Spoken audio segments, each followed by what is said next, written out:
Hey, YouTube, let's get this John started. Smoking like YouTube, what up? Shut up, Cash. you just said something.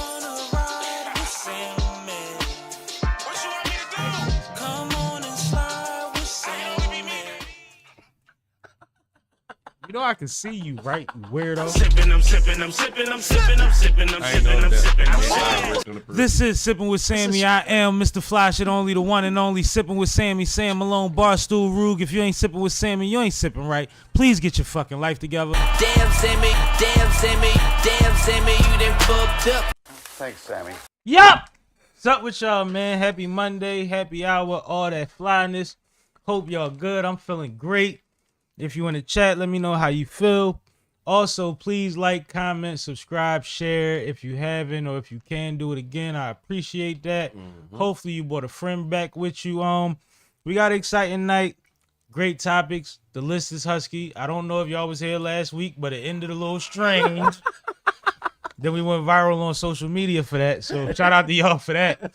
But No bottles is popping tonight, okay? not breaking. We got CCASH in a situation with us. Hey, you already know it's your boy. Oh, okay. Yeah, that still sounds crazy. Also, Fire. we have Kay in a situation with us, man, from Font Productions herself. Hey, how y'all doing? Ladies and gentlemen, it's the K. It is the K. BK. So yeah, man. We can get into the weekend. Chat, how y'all feeling? I see a bunch of people in there. Hopefully y'all hanging around. We get into some good topics in a minute. But we start every week with a little weekend recap because sometimes we busy. Sometimes we just be excited we had nothing to do. But how y'all feeling though before we get to that? You good, Cash? I'm fine, man. I'm actually in a great mood, even though my day was a little bit trying, but A little trying. it's okay. Oh, you had a trying day. Yeah. Kay, how you feeling? I'm living the dream. As usual. I mean it this time. All right. I had a good day. I didn't Today was a good day. I didn't leave I mean it this time is what was crazy. But go ahead. I didn't leave the studio, so it was a good day. I heard that. As long as you was in the studio, working. Working. But who wants to start the weekends? Of course, ladies first. I could start. Let's go, Kay. All right. I probably had the least eventful weekend of us all. Shit. I mostly did nothing, but the highlight of my weekend ended up being absolutely terrible. We'll get into that later though. Wow, that was crazy. Go ahead, Cash. Get him. My weekend pretty regular. Friday. What was Friday? The first? Yeah. Friday was pretty regular. Seemed like a regular work day. Saturday, I actually had an event to show up to. There's a cipher called the Poppy Store, Profit Over Wages Cipher. Shout out to my guy, Prophet, man. Yeah. Heavy. Shout out to all the rappers, all of the artists that was in the building. Just a few I can name myself. Trapman, Kane, Chrissy. My guy Johnny Lace was in the building for the first time. Young Bob from Headshots was in the building. Shout out to me, Spady. He was in the building. He killed the cipher. I know he went nuts. Who else? Shout out to Wise, man. Southwest shit. He was in the building. Salute. And man, it was a dope event. Shout out to Jay Bucksy, somebody I battled before. I did clear him, but he's definitely a dope rapper, and he was in the building going crazy. It was a good cipher. We had fun. Everybody rapped. Everybody did their thing, and then I ended up sliding right after that because I had to handle some things, and then I popped up, slid on y'all, and was trying to watch the We're gonna get to that. one round straight situation. We're gonna get to that in a minute. After that, what I do? I think I went home, just chilled, played the crib, and then yesterday or Sunday, regular did some work, came home, chilled out a little bit. I feel okay mentally right now because I don't have that many things to do for the rest of the year, but I do have another battle to do. So we'll get into that later. And you gotta play Santa Claus. Oh yeah, for sure. But we don't do Santa Claus in my house. You know what I mean. Yeah. You gotta get ready. Yeah, and then also my son, his birthday is December 11th. So My guy. the big one. Ooh. And we will be having a celebration too. I was gonna say, you guys having a party? Cake and ice cream or something? Nah, it's gonna be more than just that. It's gonna be at a facility that has all types of fun and games and stuff for kids. We're gonna lock in a slot for a certain amount of kids, and then after that, everybody just take care of their own situation. I heard that you getting money. I heard that you getting money. So I'm just putting on for my boy, man. But he's just really advancing. He's starting to crawl by himself, stand up on stuff. He's trying to walk. He's manipulating his mom every chance he gets. Yes. Can I just say, I still have yet to meet him. I know. Yeah, you meet my youngin. Y'all can pull up whenever. After the show, y'all can pull up. I was gonna say, we're probably gonna skip the kids' party, so if we could just pull up for some drinks at the house, like, right? you know, that's let's crazy. be honest. Y'all can bring Twiggy. We don't travel with dogs. That's not. That's your child, though. No, it's not like that. It's not how that works at all. At all. It's Let's a be clear. No, is a pit bull. Y'all are welcome to come to the spot whenever to see the kids. Like, whenever. Awesome. Absolutely. But y'all both alluded to it. Let's get one round straight, man. Ugh. Let's do it, man. That's what we're gonna do from the rip. We might as well, because y'all both alluded to it, and my weekend was pretty boring. For the people, I had got a little sick at work on Thursday. Took Friday off, so I missed the event on Friday night. I laid low Saturday, did the one round straight thing, and I definitely chilled on Sunday and just watched football and all that all day just to make sure I was good to go to work today. So yeah, I skipped a couple things this weekend. Shout out to everybody that did their thing. I see the pictures and the videos and all that. I'm glad I ain't messed nothing up, but I was supposed to be a couple places. I ain't make it out. Had to play it safe. Plus, like, it was like a Yovid scare. Like, I ain't know what was going on. Hold up. Let me not be selfish and be around the people. As in Yovid, you mean COVID-19, sir? I mean, if I didn't say it like that, why would you? It's a genius. Everybody just want to know so much. Anyway, Kay, introduce the next topic, please. All right. So, one of the things we talked about last week was the upcoming event, Let's Get One Round Straight. This is a boxing meets battle rap event where battle rappers go head-to-head in boxing matches, 3 1-minute rounds. There were a bunch of fights set to happen. I believe 6 in total. And before the pay-per-view even begun, we got news that Stumbles, one of the slated fighters, was not going to show up. This already put a little bit of a damper on the event, because the Stumbles Snake Eyes fight was one of the ones that was definitely most looked forward to. But anyway, we got the pay-per-view. The pay-per-view began around 4. Like 4:20-ish or something. 4:20-ish, yeah. The fights themselves did not happen until, I want to say, about 8. Yeah, so it was after 7:30 for real. 8? Crazy. Yeah. Could have been watching Lilweezyanna Fest, but go ahead. Yeah. All in all, we ended up seeing 2 fights. The first fight that we saw was Tony Blanco versus Don Lady. And then the other fight that we saw was Stiz versus Fettuccine. Which wasn't even supposed to be their fight. Correct. So, I guess I'll take over for a bit here. When fights finally started, when the broadcast started, it kept going in and out. They had comedians and commentators on the side. Every time they would be up there, they'd be up there for about 5 minutes or so. The commentators would be talking about, one of them kept talking about how hungry he was. They was begging for food. They was doing all type of nonsense during the stream. And then it would go back to the the original screen before the broadcast really started. Cool. The music would play sometimes it wouldn't.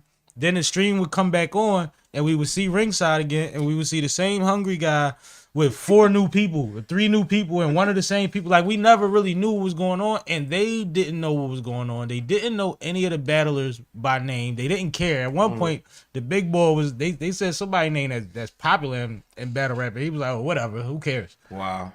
They was talking about how ghetto the situation was. They was saying a lot, and it's sad because Suge put a lot into this situation. Like, he had the U.S. Boxing Commission there giving physicals. So what happens is, we don't know what's going on, but rumors start and certain videos and posts start popping up on X and YouTube saying that they doing blood pressure and everybody's failing. Right.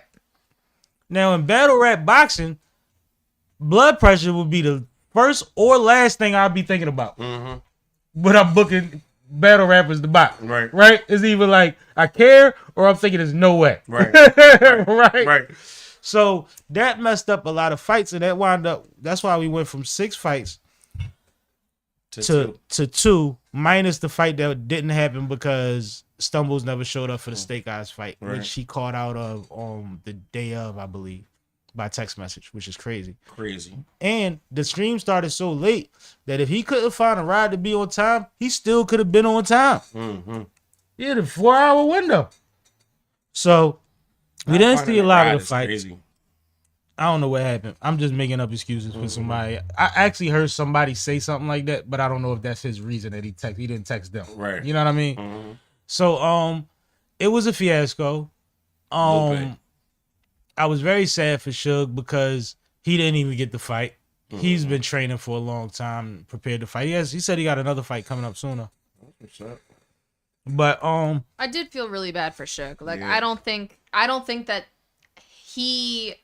I think that this event failed, but not due to Suge having a lack of preparation. Right. I think he did everything that he could possibly do. I think that some of the fighters should have taken their health more seriously and that test more seriously and maybe not smoke beforehand.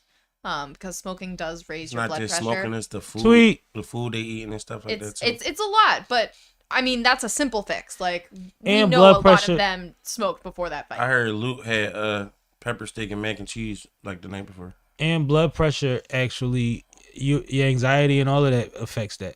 So it's like, even like, you could do all of that right. And Av said that his doctor cleared him recently. Doesn't mean that his doctor's looking for the same blood pressure rate that the boxing commission is, right? Exactly. Which I think is the thing too. I think some of these people, if they went for a regular physical, they might have been healthy, but to get in a boxing ring might be a little more stringent.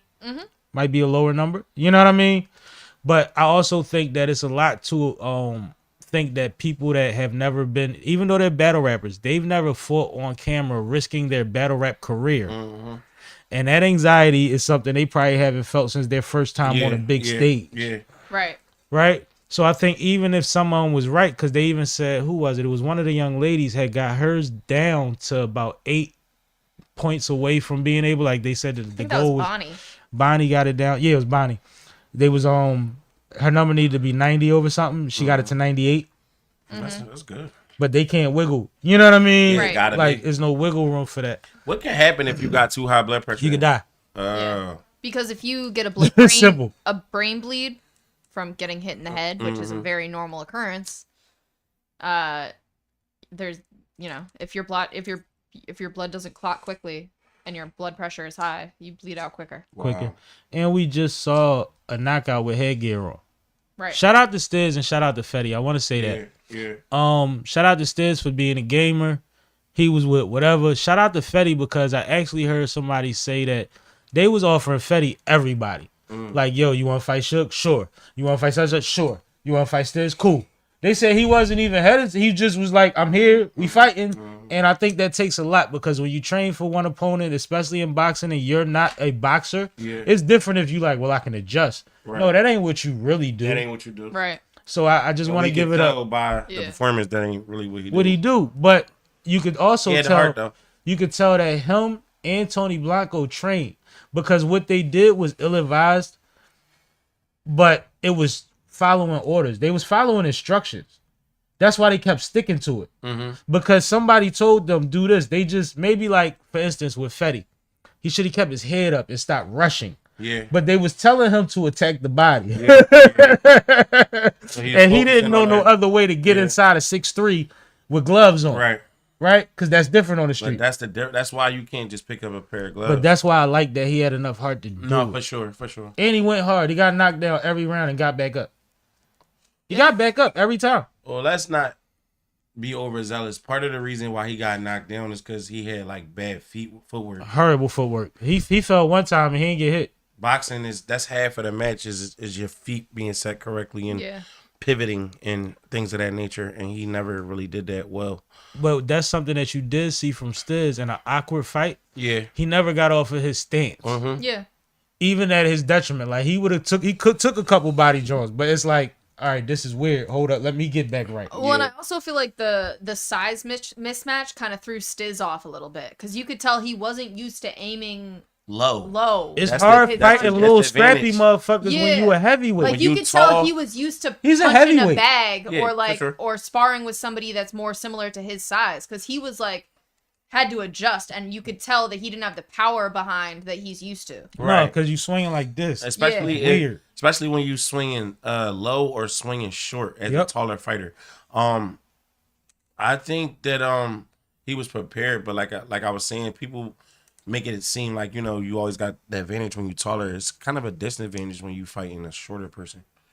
It depends on the fighter. Yeah, Right. it depends. It depends on both fighters. Like I've seen both. You know what I mean? In boxing, I thought that in exhibitions and stuff. Like I've It's seen about some weird perfection. stuff. yeah, I thought that fight was entertaining. I It give was. that fight was entertaining. They said in the building it was lit in there. Right. They said motherfuckers said they was jumping on chairs and all that in there. Well, I mean, they couldn't see nothing else, so they had to go crazy. No, but it was the energy behind. Like, remember they jumped in the ring the first time with no ref. They was about to box without a ref, and then a fake ref jumped there. Homie jumped there like, I got y'all, and then they had to chill and get it situated. Those was official refs and everything too. Well, it's U.S. boxing, like I said. But if I would have gotten 4 fights, I would have been totally satisfied. Right. But having only 2 fights for a $50 pay-per-view, I hate that, crazy. and you explained earlier that Stumbles called out, but I don't think people. I don't know if y'all know, if y'all care, but the Stumbles and Snake Eyes fight was the only fight left that was really a grudge match where these two dudes don't like each other, already fought. One of them been rolled on by the other one's crew and all of that. That's why we. And this was supposed to be the time to just be like, all right, after this is over. right? And we knew that with the pride that both of these gentlemen have and where they come from, respectfully, that they was going to give it up. So that was a huge disappointment. So after that, I definitely need like 4. Right. No, real rap. If I could get that and 2 other goodies, I might be all right. Yeah. But without that, I need 4. Right. You right, Kay. You right. But So- yeah. Before we get into the segue into the next topic, I did want to get through these comments. Let's Shout do out it. to Taya in the chat. We Yo, see Taya. you. She said, "Hey guys, stopping by to say hi." Hang out for a bit. And shout out to Edward Bond. He said, "What's good, guys? Yo, Always hey. give a great show." Appreciate that, man. I seen Tweet down there, right? Definitely. Yeah, and Tweet was in here. She said, "Hey Sam." Yo, Tweet. what's Folks, up. man, look out for that What's up, Tweet? all-purpose episode coming out this Thursday. Absolutely. Absolutely. Yep. That's what we doing. All right. So with Hold on real quick before we leave that topic. My bad. yeah. What out of 10? Are we rating this event? Yes. I'm gonna give it. 3. I was gonna say I'm gonna give it a 5, right? On the simple fact that it was an event that went down from, let's just be frank, street guys, and everybody, regardless of what the performances was, everyone came, did what they was supposed to do. Not everyone came, but the people that was there, they came, did what they supposed to do, and everybody made it home safe. As far as what I done. No, and that's a beautiful thing. So for that, I give it a 3. You ain't shit. But I'm accounting for a lot. I'm a battle rapper though. Hopefully I can get a plate out of Suge one day. Right? Bro, I would Right, let's love see to what it is. But you know what's crazy? And I just watched Bag Fuel was in the gym in Philly and Gillie was in there. And towards the end of the video, this old head come in there, big old head boy. He like, come on, let's get it in. Let's get with the pads. And they like, man, I'm done. Right. He said, you New York boys, y'all in Philly, right? Yeah. And they was like, yo, this is Philly. Like, niggas know, like, in Philly, that's the pressure you get at 8 years old if you walk in that building. Right. If you walk in that building, you got to burn out before you leave. Exactly. So it's just funny because the energy around boxing is like, we need more Philly people on the card. But we don't need to make it Philly versus Jersey or Philly versus New York. We just need some more Philly fighters. Because you'd be surprised at how many of these dudes, whether they pride would allow them to or not, actually grew up boxing. Right. Fix. And stopped it by 13 or something. But it was boxing. Yeah. They picked up other activities. Can I give cases? Suge some advice?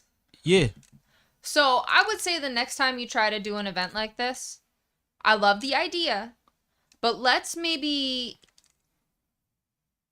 plan 2 real fighter fights. Like people who are trying to be up and coming in the fighting league, who are already on the training regimen, already on the circuit, are used to going through these tests. Because you have the U.S. Boxing Commission involved, so you can do that.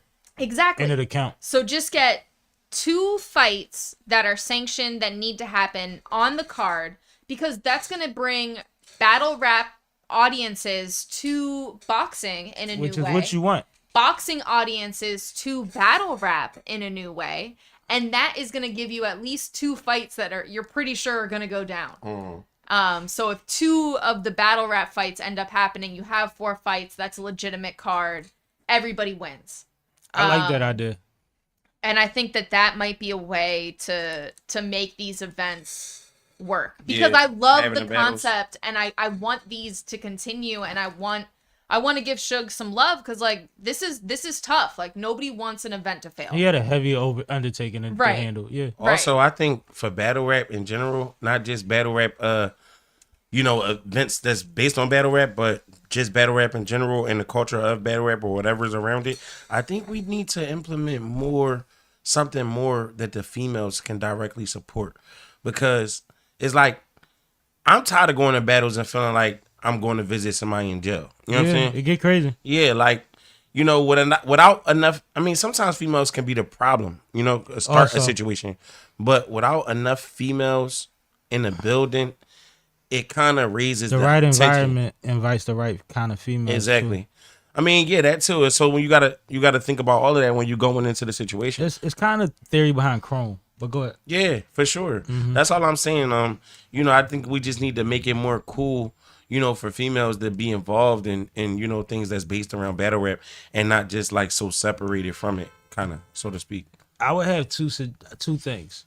One, I'm not sure if Delaware has the same stipulations as Jersey when it comes to throwing a fight event, but we saw what Gillie and Wallo and them did, and we know everybody ain't passed no blood pressure test in that joint, right? So location change might be different, might be an option, and I'm sure that after the event, he probably got hit up by all type of people with all type of expertise with different suggestions, so I'm not one of them. But also, if you want to put on for the town, the way that he loves to do, he do everything in his neighborhood or with his neighborhood in mind, do the idea that K has, where you pay the amateur boxers, the up and coming boxers, because everybody that fought hands got registered. You know what I'm saying? I'm thinking everybody there for real, like they had to register. Right. So you get somebody that's already hands is registered. I'm sure that you pay battle rappers probably more than you would have to pay the amateur fighters. Right. You see what I'm saying? For sure. Their purse would probably be more than you pay one of the box. You know what I mean? Like you could do it decently. I think it's very possible. So definitely. That was the last thing I wanted to say because we dragging it out. But I just look forward to him having a successful one of these. Shout out to Suge. I see it could be done. See it could be done. Shout out to Suge and shout out to Stiz for getting a win for Philly. You know what I mean? Yeah, I heard that. And shout out to K Walker for passing him that hat so fast so he could hold it up in the ring. Y'all ain't see it on K page? He made sure you see he handed him that hat. Yeah, I see it. That's what's up. All right, so right off after, on the heels of this event, URL decides to make a very interesting announcement. So if you didn't watch the Let's Get One Round Straight, it was an event that was hosted on URL's platform.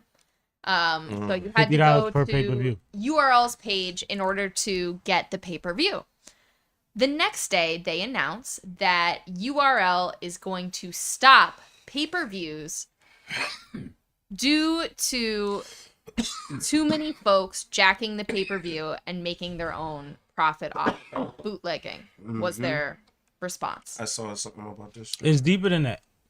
They didn't announce that they were stopping pay-per-views. They announced that they were no longer going to stream the event that people paid for pay-per-views for that day because of bootlegging and because of the rate of it. And somebody that was at the venue actually sent a message or a tweet that said, yo, I'm here and people is in here showing them right now all of y'all streams, all of y'all flyers, all the people in y'all waiting room right now in the venue right now as we speak.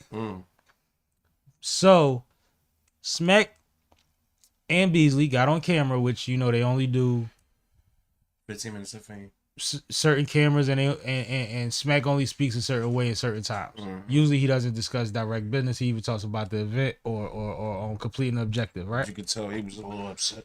So he gave a reason for why they shut down the pay-per-view, and I don't think it was necessarily truthful. I don't think it was everything. I think that he left out the part where the pay-per-view sales were low. And the pay-per-view sales were low for multiple reasons. One, this event was set up in less than 3 weeks. Right. No promotion behind the event. Right. Then it's Who was even battling? a lot of good battles. It was a decent card. If you could look for it, you could pull it up. But it's a lot of decent battles. Hustle was on it, right? Yeah, Hustle was on it. Hollow was on it. Damn, I didn't even see Tay any Rock promo. Tay Rock was on it. Yeah. T-Top. What's my man from Phoenix? The nigga, the best puncher in the joint. He with Tay Rock. I mean with Geechee and them. Rum Nitty? Rum Nitty was on it. Oh, the alien. The Alien was on it. Like, it was a good card. But nobody really knew about it.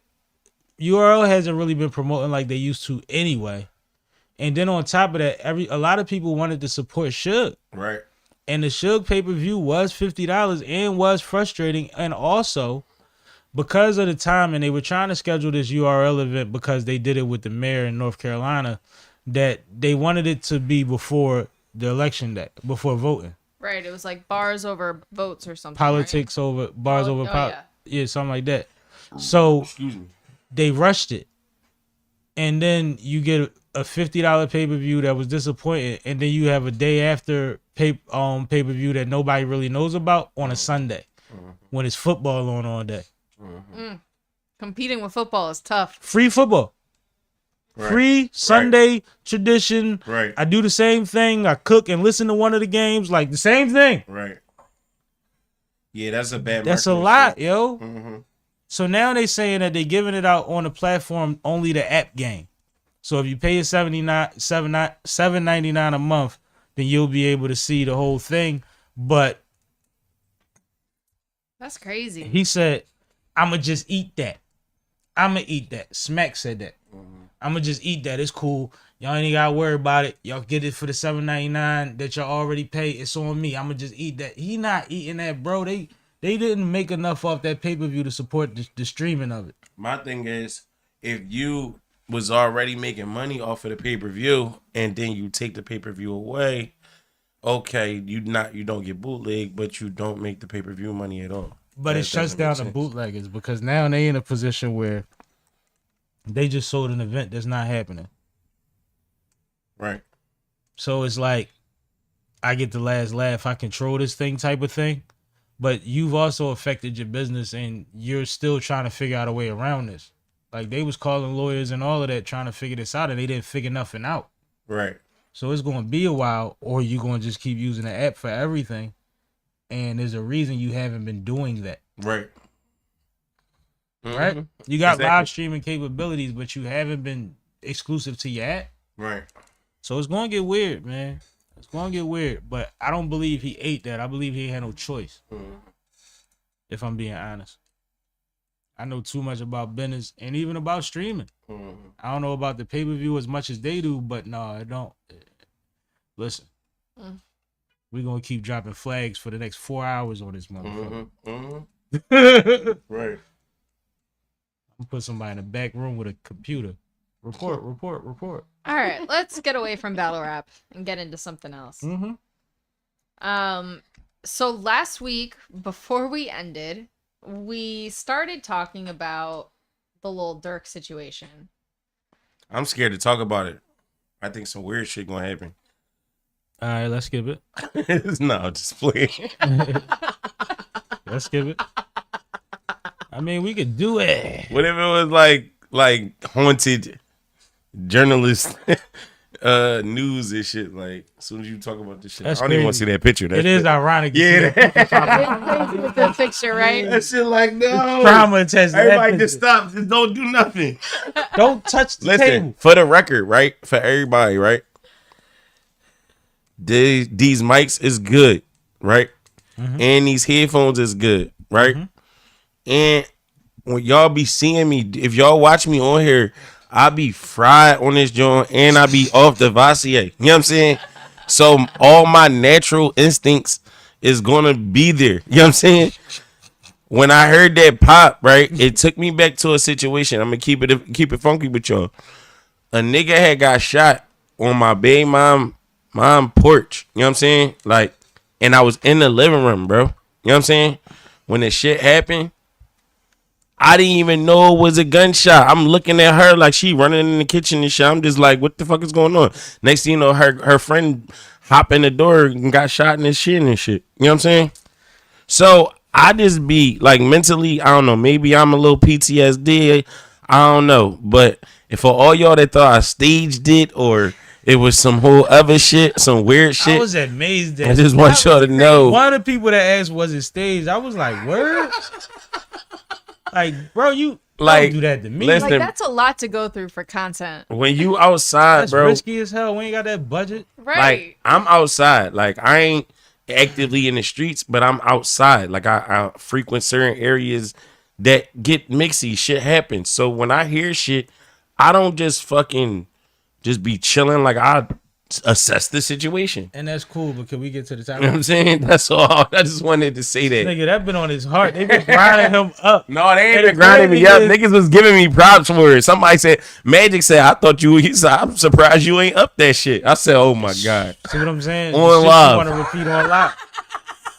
The shit you want to repeat on live. Like, you are such a brilliant man. I mean, what the fuck? Like, we gonna give him the entertainment. Like, All right, Sam, give us an update on One what's day going you on gonna understand the rules of these platforms, but it's cool.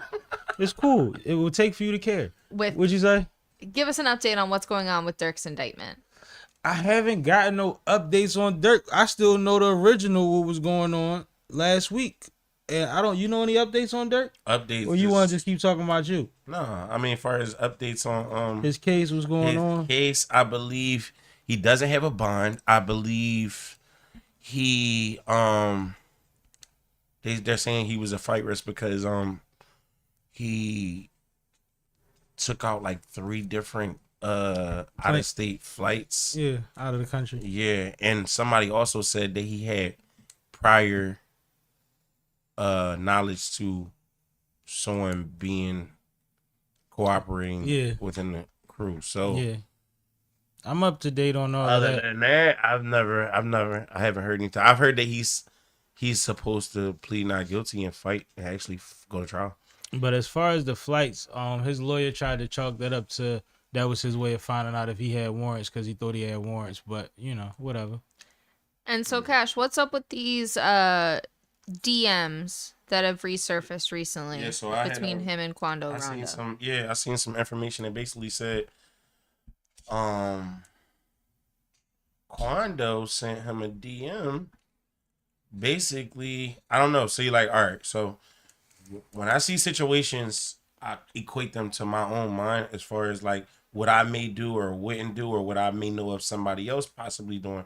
And I think that, okay, if he did reach out and say, hey, you know, like, what's going on with us? Like, are we beefing? Like, it's kind of like, is we at it? yeah, like, so the DM says we need to talk, cuz this going too far. I can't even do shows. I gotta feed my peoples.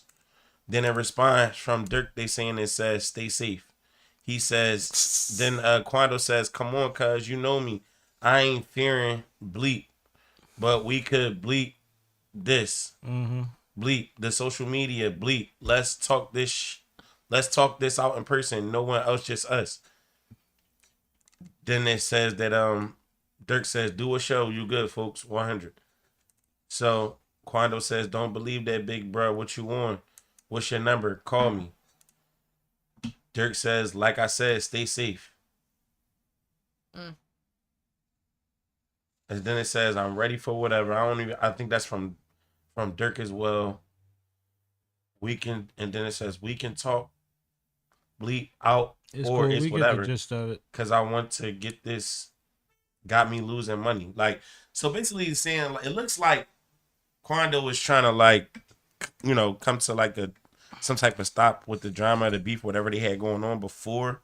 Man, I don't know if this it's not dated, so I don't know if it's before the Lil Pop situation, but it also could be somebody trying to lure somebody into a situation. Not if he reached out first. Nah. No, because what you gotta realize, and I'm only saying him because remember he reached out to Big U and all of that, right? Mm-hmm. And he was trying to squash that. I think he was at a place, and it was somebody else he reached out to. He was really hitting up everybody he had drama with and trying to figure it out. I think that money stoppage became real to him. I think the nonsense that some of it started over came real to him, and I think he was trying to humble himself in a lot of situations. And even with the Big U situation, the rumor is that it got him backdoored and got popped off. You know what I'm saying? So it's like it get weird because remember right after that he dropped his flag. So I don't like to get into their business, you know, but so much when you start talking about dropping flags and stuff, that's none of my place. But right at From the same what I do time, know is there is none of that. yeah, absolutely. Once you do that, you know what it means. Yeah. Like you don't listen, man. We take your tattoos off, not It's you. blood in, blood out. Yeah. So I just think that is very eerie. And even after Durk got booked, Quando said something pretty positive about it. Like he wasn't even, you know what I mean? He wasn't even on it like he was before. So I just think that he in one of them positions. And if you're paying attention to the climate, Listen, for all the kids, pay attention to this. All these niggas out here going through this shit live in real time don't want to be going through this shit. Right. Like, you see it. Motherfuckers trying to make money. We born into these nasty environments and situations where we don't have shit and we got to fend off each other to survive. Once you get to a certain level, it's like, I'm going to try to go left with that. Now, when you play with that shit and you done been blessed already, a lot of times we see what happened. And it's kind of like a case of that situation. It's really kind of hard for you to, I don't see how he's going to like deter fucking the whole situation with him being where he was already at. Like, you know what I mean? And then making certain moves, bro. The thing about it, even when he said, I don't know, call my phone, I don't trust that. Like, even if you say that, bro, I need you to put 20 tweets out before I believe that. Because the streets don't know you said that, so it don't matter, right? So it's like it's a lot of gray area, but part of like to add on to what you were saying, in these times we seeing all of the tough guys, all the gangsters, all the money getters on trial or on the stand again on somebody else's trial right now as we speak. Yep. Shooters and all of them, they telling wires for 2 years and all type of nonsense. It's not the way to go. Young boys literally crashing out because they don't want to go to jail, so they trying to get hit. We seeing it all right now. The kids don't even understand. We was around when in the era of like Tupac and the lady Miss Tucker. They was just trying. Dolores Tucker. Yeah, they was just trying to ban us for talking about that shit. Yep. For they was trying to make words. it illegal to speak this way. Shout out to let alone do this shit and talk about it on the record and actively beef. Like, come on, bro. They've been paying attention. How you want to y'all be a famous dead person, a famous killer? That's nothing. Like, And That shit ain't what make you no man. I just want all the young niggas to know that. Like, I seen one of the young Philly drill rappers, and if we talking to the young niggas, then they heard him say this. He said, "We the first active rappers out of Philly," and that was the biggest nonsense I ever heard in my life, bro. You might as well say, I kill people. Come kill me. Come lock me up. And it's not even true. Everybody else just wasn't demons. Motherfuckers was out here getting the paper and going to jail for the same stuff they was rapping about a long time ago. Stop it, yo. Stop. It's corny. Read a book, man. Everybody else is burnt out but y'all, and y'all not even gonna make it far enough. Y'all burning out. Read a book. Go find out how to get your license. Learn how to do some shit. Get some money. That's all you gotta do. All that other shit, all the shit that you want will come your way when you do that shit too. Like, Find a way to provide energy. Don't be a candle. facts. But best wishes to Durk though, man. I'm gonna write that down. Being locked up for murder for hire and you a millionaire and you got a family and a bunch of kids. This nigga got like 9 kids. How many kids do you got? I don't know, but I'll make a decision on the wishes when I figure out more about what's going on. No, as a street guy. I mean, who knows? I lived a certain way in the street. Certain stuff I just don't do. So you would look down. I don't look down on anybody. So but you I don't frown wish- upon somebody trying to get the get back? Huh? Do I frown? Vine was a upon- real I frown- asset. It's a lot of things Real that's friend. weird. Like paying your best friends to have to do that. You think they his best friends? The way that it seems, a lot of these people are close to him and been in all the pictures with him. The Yeah, boy been in in all the the pictures videos. with him. You get out of jail, I'll give you a car and 50 grand. Yeah. Like, come on, man. Yeah. You got paid just to be home. Now I gotta keep paying you. You riding with your brother screaming it's only the fam. Shit hit the fan, niggas turning the OTF jam. Yeah, y'all gonna hear that real soon, man. You know what I mean? No, New shit. it's a fact, bro. Like, it get weird, but whatever. Let's get off of this. Solange and Chief Keef, that's kind of related, right? Without being dark. All right. Damn, when you start introducing topics like that, Who topic was that? it was mine. Yours? Yes. Yeah. Oh yeah. I told you I had some good shit. No, I Stop mean, hating. the crazy thing is I forgot about this one. I'm not mad at it. Go ahead. Go ahead. So, in other news, In other news, people spotted Solange, also known as the sister of the beloved Beyonce, and Chief Keef, basically outside in real time in a mix, basically macking on each other type shit. and that's you done. You Yeah. got more? I mean, No, because that's what I was thinking. that's right? all I really saw. See, It's not I really no see- major thing to say they've been together for years or nothing. Like, it's No, just because like, I actually saw a couple videos that said he was surprised that she was a Chief Keef fan, Yeah, she like was a as fan. if they just bumped into each Yeah, other. right. But then it looked like they was hanging after that. yeah, it seemed like they was like ready to link, like at that point. You know what I'm saying? Dope. I mean, dope. yeah, that's cool. A lot of them like Keef, yo. Mhm. I ain't gonna front. Keef got a follow win, boy. Uh-huh. But that would be interesting. A Solange and a Chief Keef situation. Yeah, that would But the be crazy crazy. thing is, motherfuckers be wanting to be a couple and all that. Like, he probably still, you know what I I was mean? about to say one of them ain't ready, and I don't know which it is. He gonna rotate her with Sexy Red, and I'm like, it's gonna be a rough ride for Solange. I mean, but she is hanging. Solange, though. She is Solange. And that's what I'm saying. Like Solange is liable to Take the torch. You know what's crazy? get a little feisty. You know what's crazy? Oh, we do know that. And that's beautiful. If he's at a place where he's values Solange so much that he's not going to be Sosa no more, that's cool. But I do remember a Nick Cannon with a Mariah Carey with twins, rock and roll, and No, I feel that. very bad one. Yeah. That's another one. There's another motherfucker like I'm over it, And another one, and another one. and another one. So I don't know. I think just it would thought be it was interesting though. I would love to see them do records together because Solange is hella talented, and I think where a lot of the drill pockets have gone, they could figure out something dope together that's like a new sound. Yeah, that's what I'm saying. I think like I'm thinking of it as far as artistically that would be fire. yeah, artistically, That would be business wise. If she's a fan of his and that's an option, I'm that's thinking super about the fire. cross promo here. That's what I was really No, looking but you at. I know like the that. world is putting up the hard eyes. He dark skinned, she light skinned, she beautiful, he a savage. You know how it go. Yeah. They love that, man. Beauty and the Beast. Yeah, man. He's Always- definitely it's the always beast. thing. He's definitely the well. Yo, his she last a different- album. Solange a different kind of beast. His Man. last album, he had somebody roasting him on that joint. Like you look like a black burnt barbecue roach motherfucker. He was just going in on Sosa, and he had Michael Blackson on there talking shit about him too. Which is ironic as hell. Right. But no, man, shout out to them. I just thought it was interesting the one I seen when he was shot. I'm like, he really is shot. Like, that's not an exaggeration. Yeah, like you fuck with me, that's crazy. Yeah, that's wild.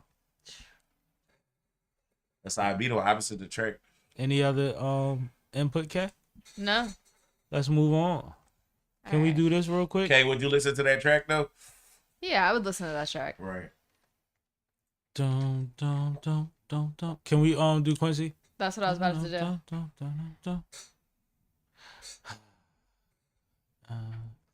bum, bum, bum.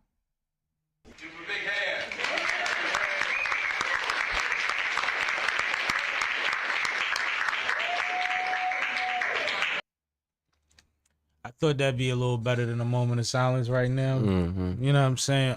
Rest in peace to the legend, mogul, the innovator,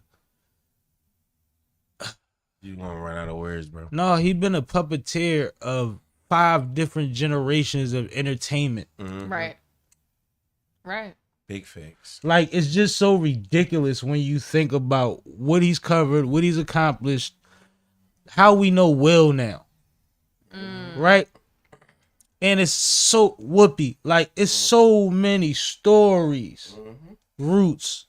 Frank Sinatra. Like, how many generations of entertainment has he been able to not only keep up with, curate, like give you the direction, the whiz. Like, it's just so much, bro. And it's like, I woke up this morning and I was like, Q? Yeah, but he 91, man. He was 91. And lived an awesome life. So one more time for Q. You know what I think, though? I want y'all feedback, man. Every time I see this, man, every time I see just the passing of anybody great, you know, or anybody in general, it's just like, hurry up, nigga. Yeah. Get your shit together. You 90 better get what you gonna get. Do what you gonna do. 91, you gotta live a little better than we do. No, facts. Like, it's shit, it's just like, How much he accomplished by 30. yeah, man. Being It a make kid you from think, Chicago. what the fuck are you doing, you know? A kid from Chicago in the 20s, 30s.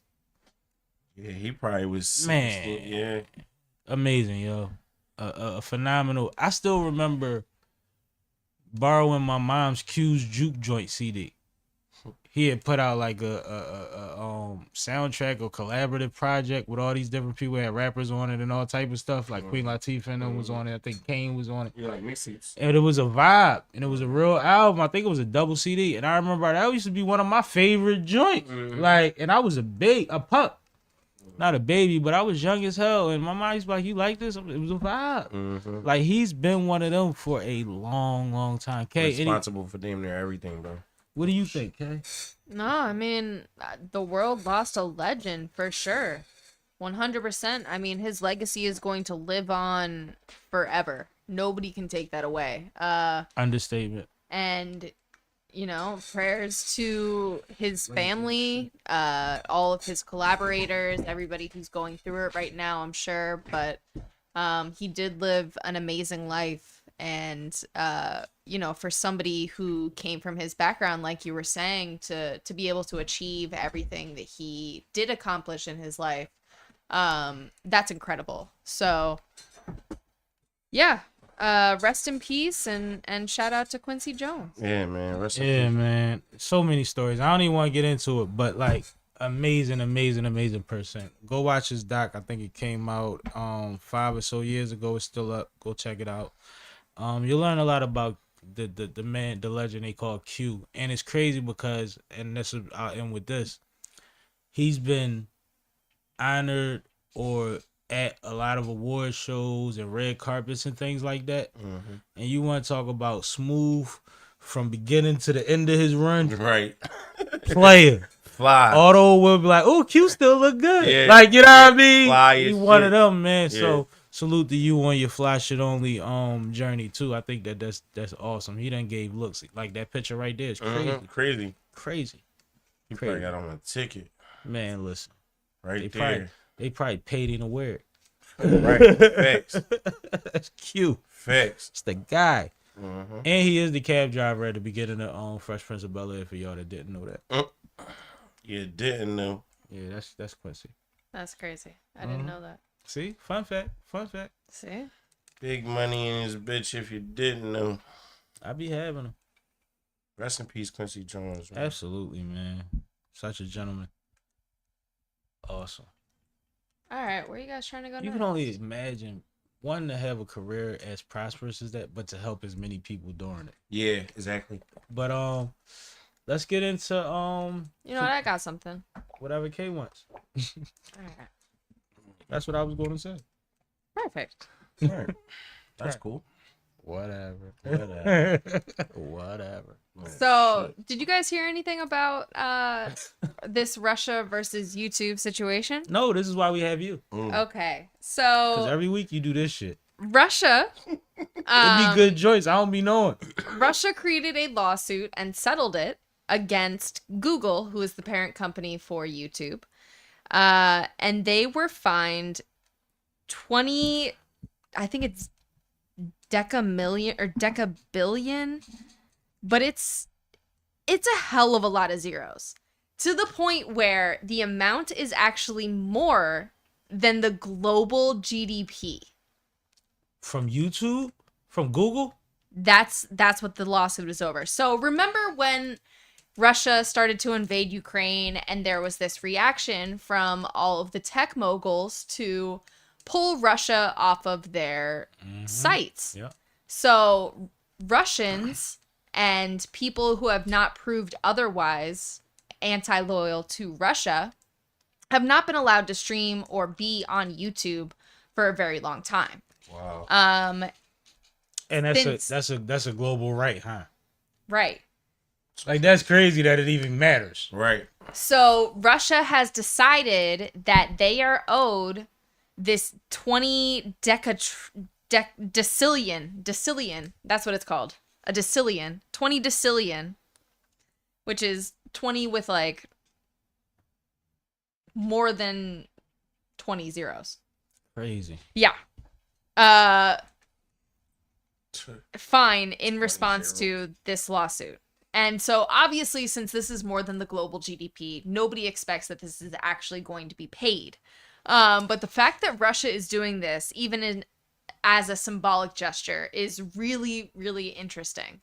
I think it's tied into the homeboy. First of all, What do you mean by that? I think that they running plays that can affect companies that are standing against them in solidarity with their homie that they try and get back in power. They trying to manipulate a lot, and that's a lot of money that it's like you'll never even get that.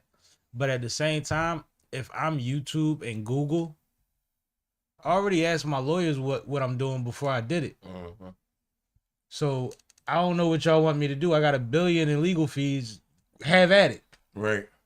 Like it don't really it's not gonna matter. I don't think. I think it's weird that to be deprived of using a tool that might not even have to be here next year. Right. It's something that you could sue for. Is crazy. Like they talk about shutting down TikTok all the time. X, Twitter, whatever you want to call it, has changed hands, went through weird stuff, getting sued for all type of stuff right now. Like these places could not be here tomorrow. Remember Snapchat? They trying to fight their way back right now.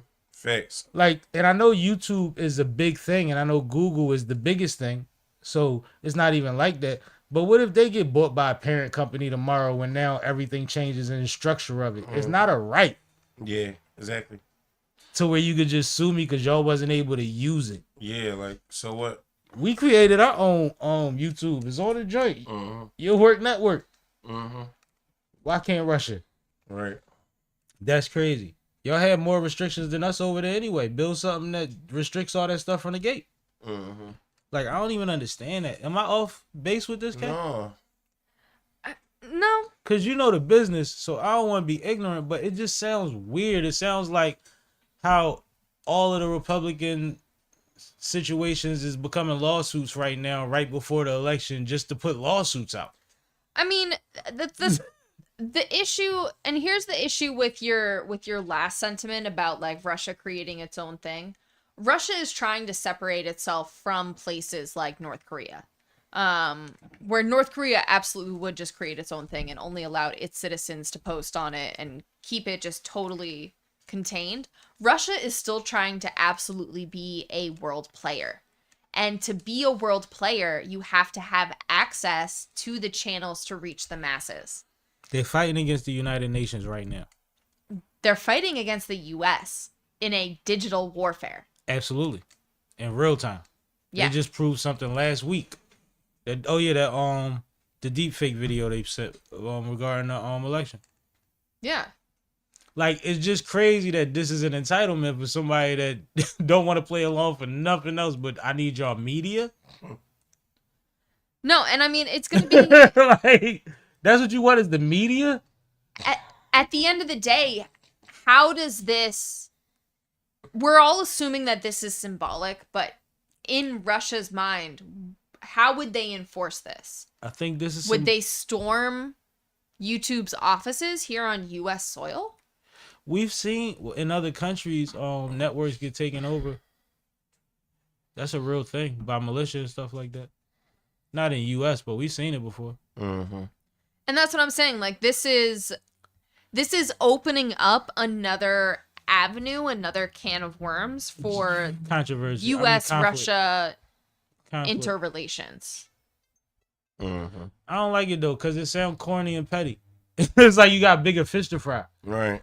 Like, it's so weird. And, I mean, when you pay retainers for... And he probably don't even have to pay retainers. But when you retain lawyers, Right. you got to put them on something, right? Right. But at the same time, you know that some of that is just a way of making sure that certain things is holding other things up and occupying other things. For sure.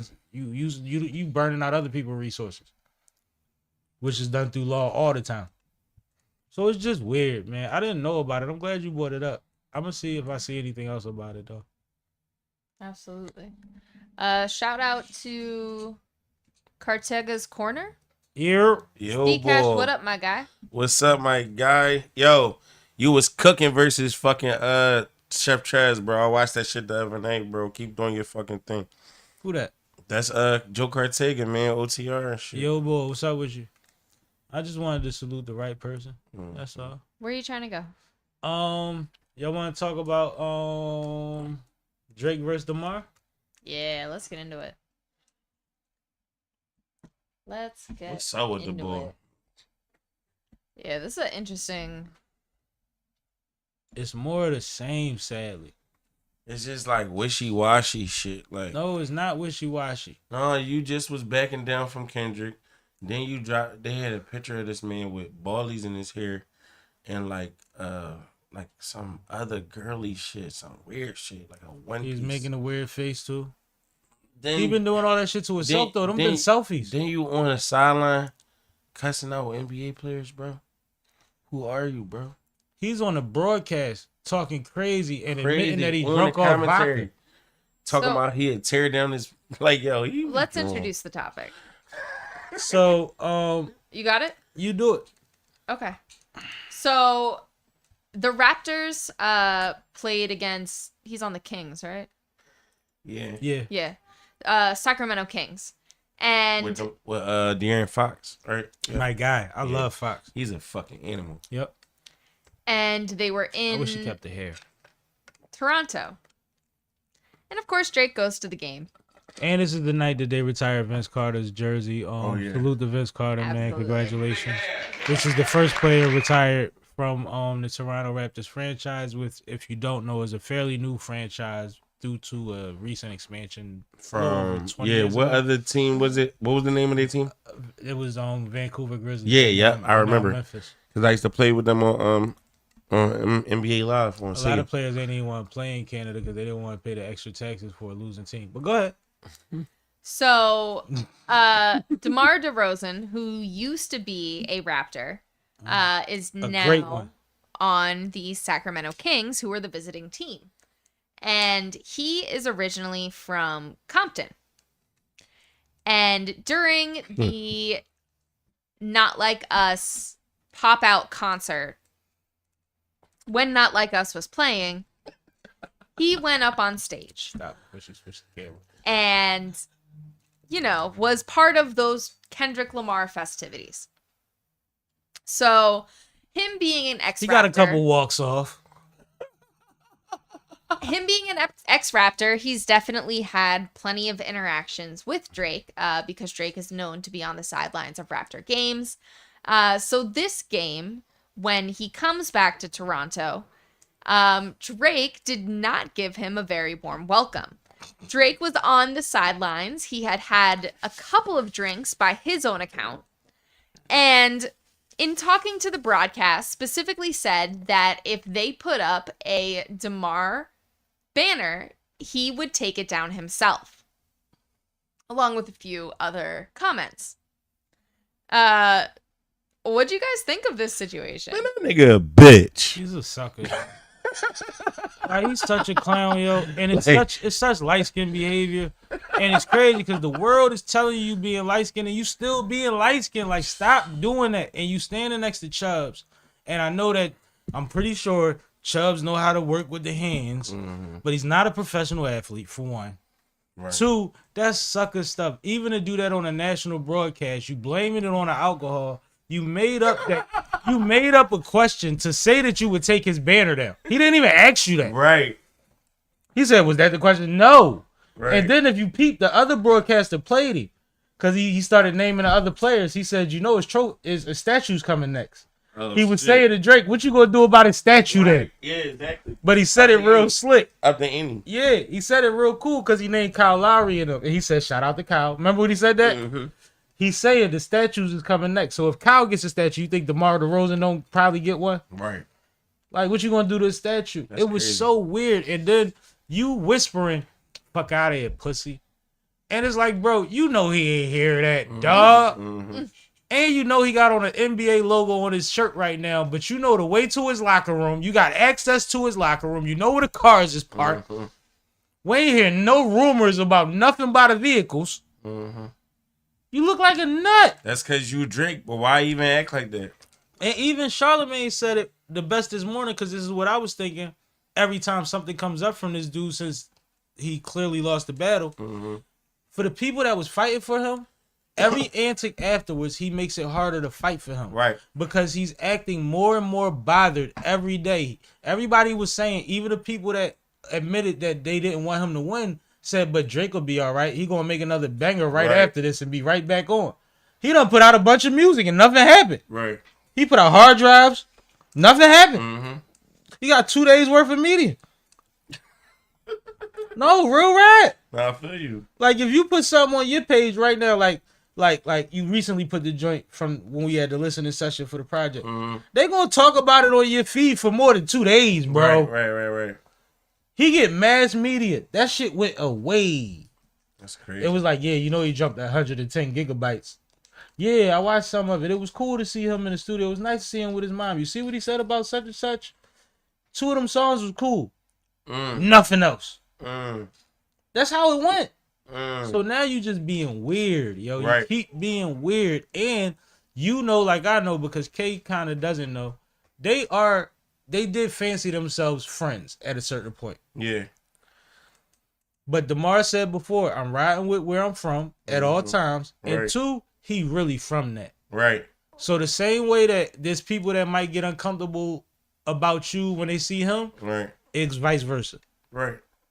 It's vice versa. Yeah. It is bigger than where he from when it comes to that. Of course. It's always been that. It's always. Always. No one man bigger than the program. No, and he's always going to be able to get in and out of Canada. He's on an NBA private jet. So, like, stop, man. Just cut it out. It looks weird. You really look weird. Anybody that thinks that this is dope or gangster is weird. It's not. It is stupid. Go enjoy the game. Cool. Salute Vince Carter. Stop making it about you. Because that's what you did when you hopped on a broadcast and kept bringing attention to this man that wasn't saying nothing about you. Yeah, that's... He said, they talking about Vince Carter. He said, too bad we playing against these weirdos. Like, what? Yeah, that's nutty. Why would you say that? You being corny. Oh, the vodka and soda got me going, you know. What? You so Degrassi. Okay. Niggas would have socked you. The only Demar would have cleaned him if he would have yelled that. He would have ran up on him and said, "What, bitch?" And he'd have stayed on the court until you said it again. He smacked you on national TV. When niggas act like that, you already know what's up with them. Like, that's weird, bro, because you wouldn't even do that if you really wanted to do something. You wouldn't draw no attention to the energy exactly. until it was time to let it off. Yeah, exactly. Get down where you mad at. Right. Go ahead, Kay. The one thing I will say is that Demar handled it perfectly when asked about it during the press conference. And he was just like, he has a long way to climb. I heard that. No, it was like a triple entendre. Yeah. Right? But the funny thing about that is if you take it literally, Right. Drake is going to be out there with the cherry picker like, beep, beep, beep. They going to get him up there. That's his arena. Yo. You dumb as shit. Drake ain't climbing shit. But I know what he meant. But a lot of people took that literally. And it's like, even if you take it literally, it's hilarious. If you look at it the way I look at it. Yeah. You're not going to win. Nigga. I'm going to beat you the fuck up. You little shit. I mean, just stop putting everybody that loves be you. acting tough. Stop putting security in danger. Stop acting like for your ego. Stop acting like things that should be entertainment or more than that. Stop having a debate about if Drake seen Kendrick Lamar, he would beat him up because he's way bigger than him. Y'all sound stupid, yo. Definitely. And we just had that conversation, so I'm not gonna dwell on it. But can we go to some other light skin stuff? DJ Envy. Light skin shit, huh? Yeah, we can talk about this. What Envy do? Oh, yeah. This shit is wild. Freaky man. Like, what? Oh my God. This nigga is burnt. Like, what is wrong with him? Okay, you got it?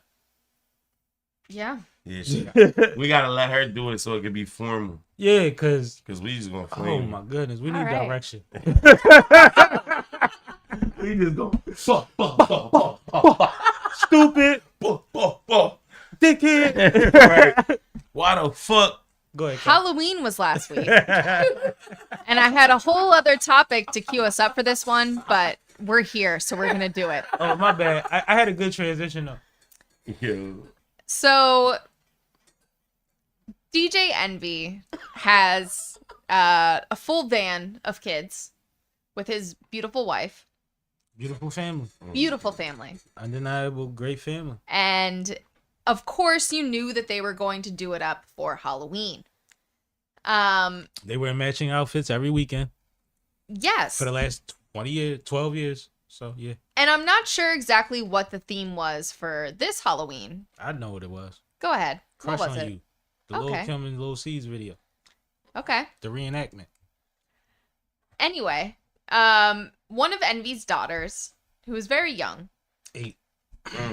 8 years old, Same age as my daughter. Wow. Mm-hmm.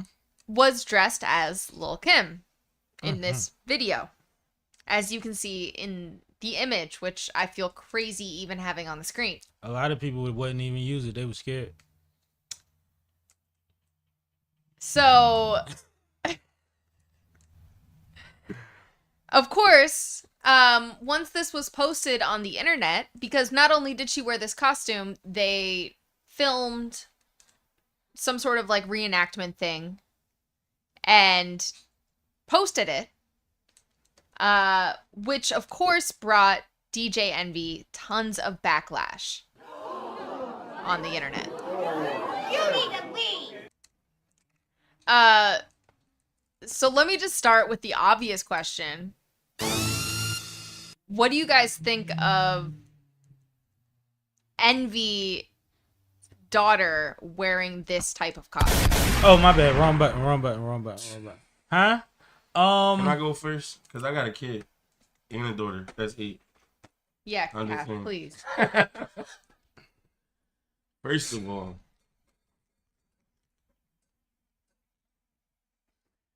You gotta have something to say. I have an uncle, right, who's like 18 years older than me. He has a daughter that's 9, right? he let my my lady do his hair or his daughter hair or whatever the case may be. Right. So I don't understand sometimes when he pick certain hairstyles and like certain restrictions on like clothing and shit of that nature. Like even with me, like my daughter, like she gotta wear certain stuff that's like cover her knees and shit might not be too tight or whatever the case may be. Baggy sweats is out now. For you to be however old, with however many children, to put like this type of outfit on your daughter, like to tell her to wear that's a little bizarre for me. And she flashes it. Yeah, like it's just, and then like, why would you want your daughter to emulate Lil Kim? Like when Lil Kim, we all know like how she got into being a rapper. We know how Kim give it up. Yeah, like why are we equating her to her? Like why not equate her to some other? Why she wasn't Mary J? You know what I'm saying? Or all right. Anybody? Like I don't know. One thing, is it possible that she knows Kim? Her dad's envy. That's possible. Yeah, It's possible, right? yeah. But go ahead. But there's Like no that might way. be Aunt Kim. But still, But There's why, as no a way. family, too much. do we pick the Crush on You video to remake? Why is that the video? And you think that's tied into? And then at the same time, even if we put the furs and the hair on her, she could have a full leotard on under that. Right. Like a unitard. What is it called? Unitard? Leotard? I don't know. I don't have daughters. Either way, the But look like to the me things is that not. the things that they wear in ballet and regular stuff. Like it could be red. You know what I mean? But like why did it have to be zigzagging across her little body? Right. That's weird. And then And you could put some leggings on that girl. and what got crazy is they snatched the video down. Because they weren't good with the backlash, right?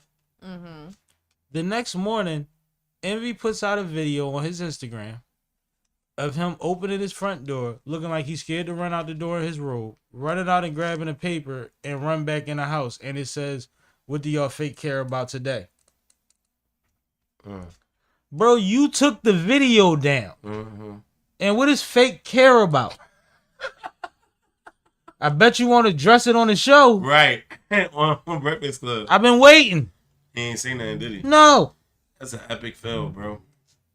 You made yourself look And like. I love y'all unity. Yo. That was nasty. Listen, you kind of, if you really got a certain way of thinking, you can make.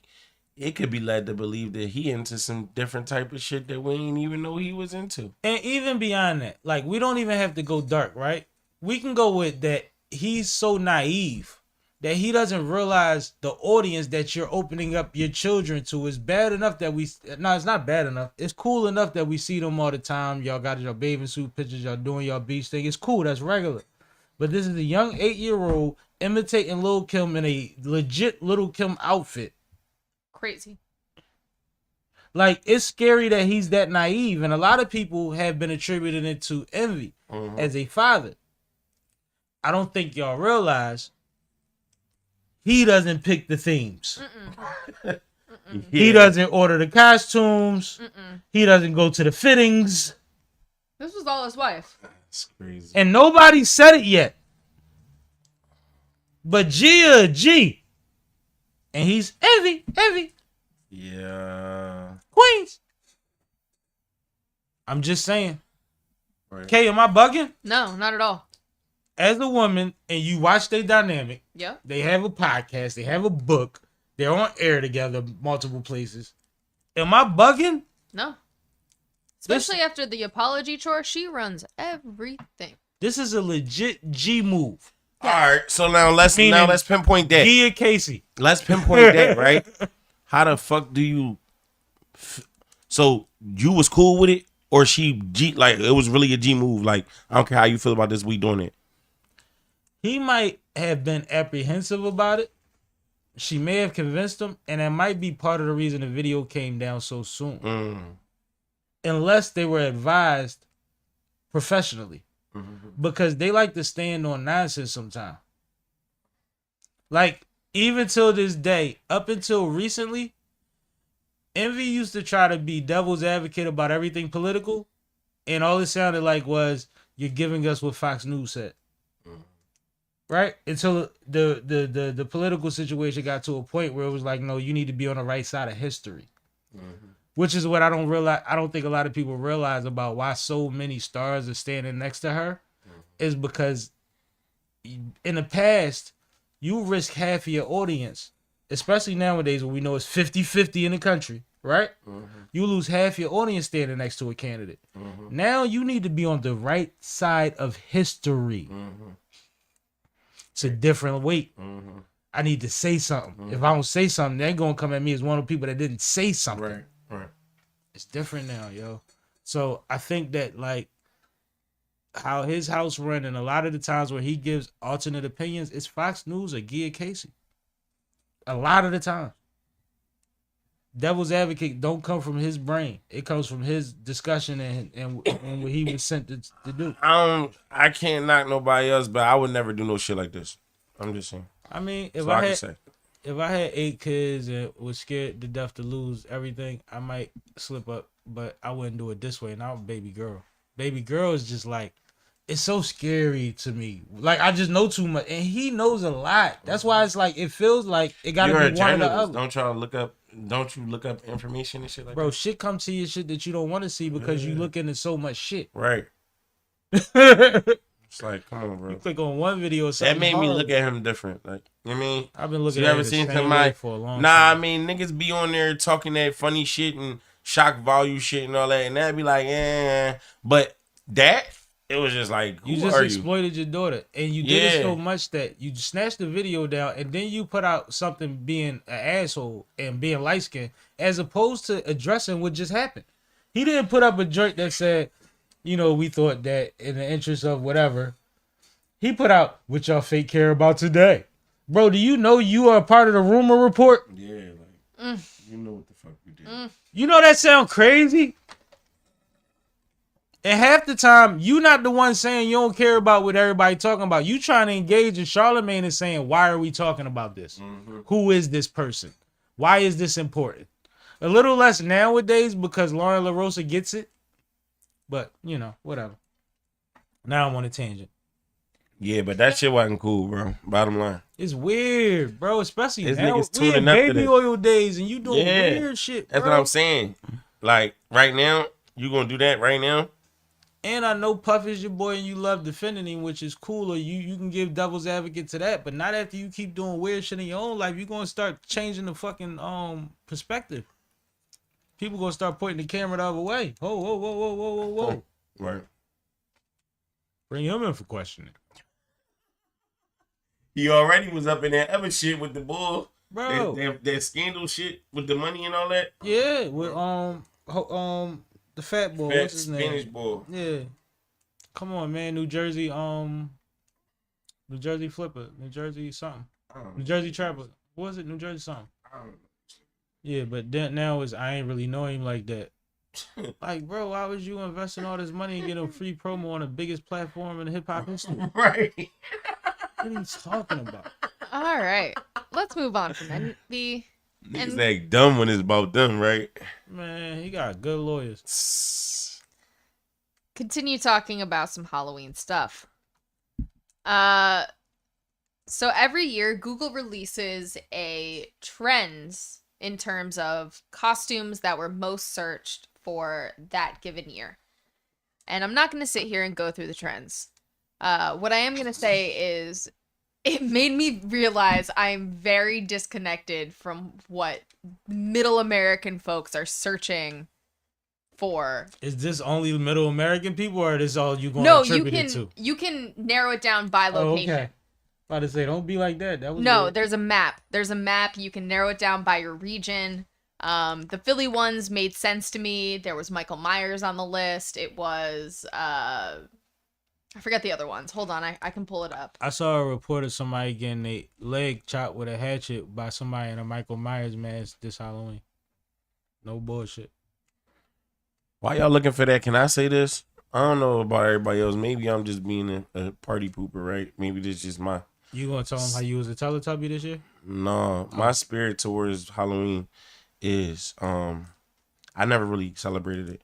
Like I got candy and shit, but I never really was too big on I bet candy. you did get candy. I ain't really ate candy like that. I used to like cakes as a kid, so I would like cookies and cake bowl. But anyway, I just feel like too many people like go overdo Halloween. Like, you know, like we got real demons and clowns and evil people like walking around every day with no mask on, doing shit. So I think, I don't know, I just really don't respect the tradition of Halloween at all.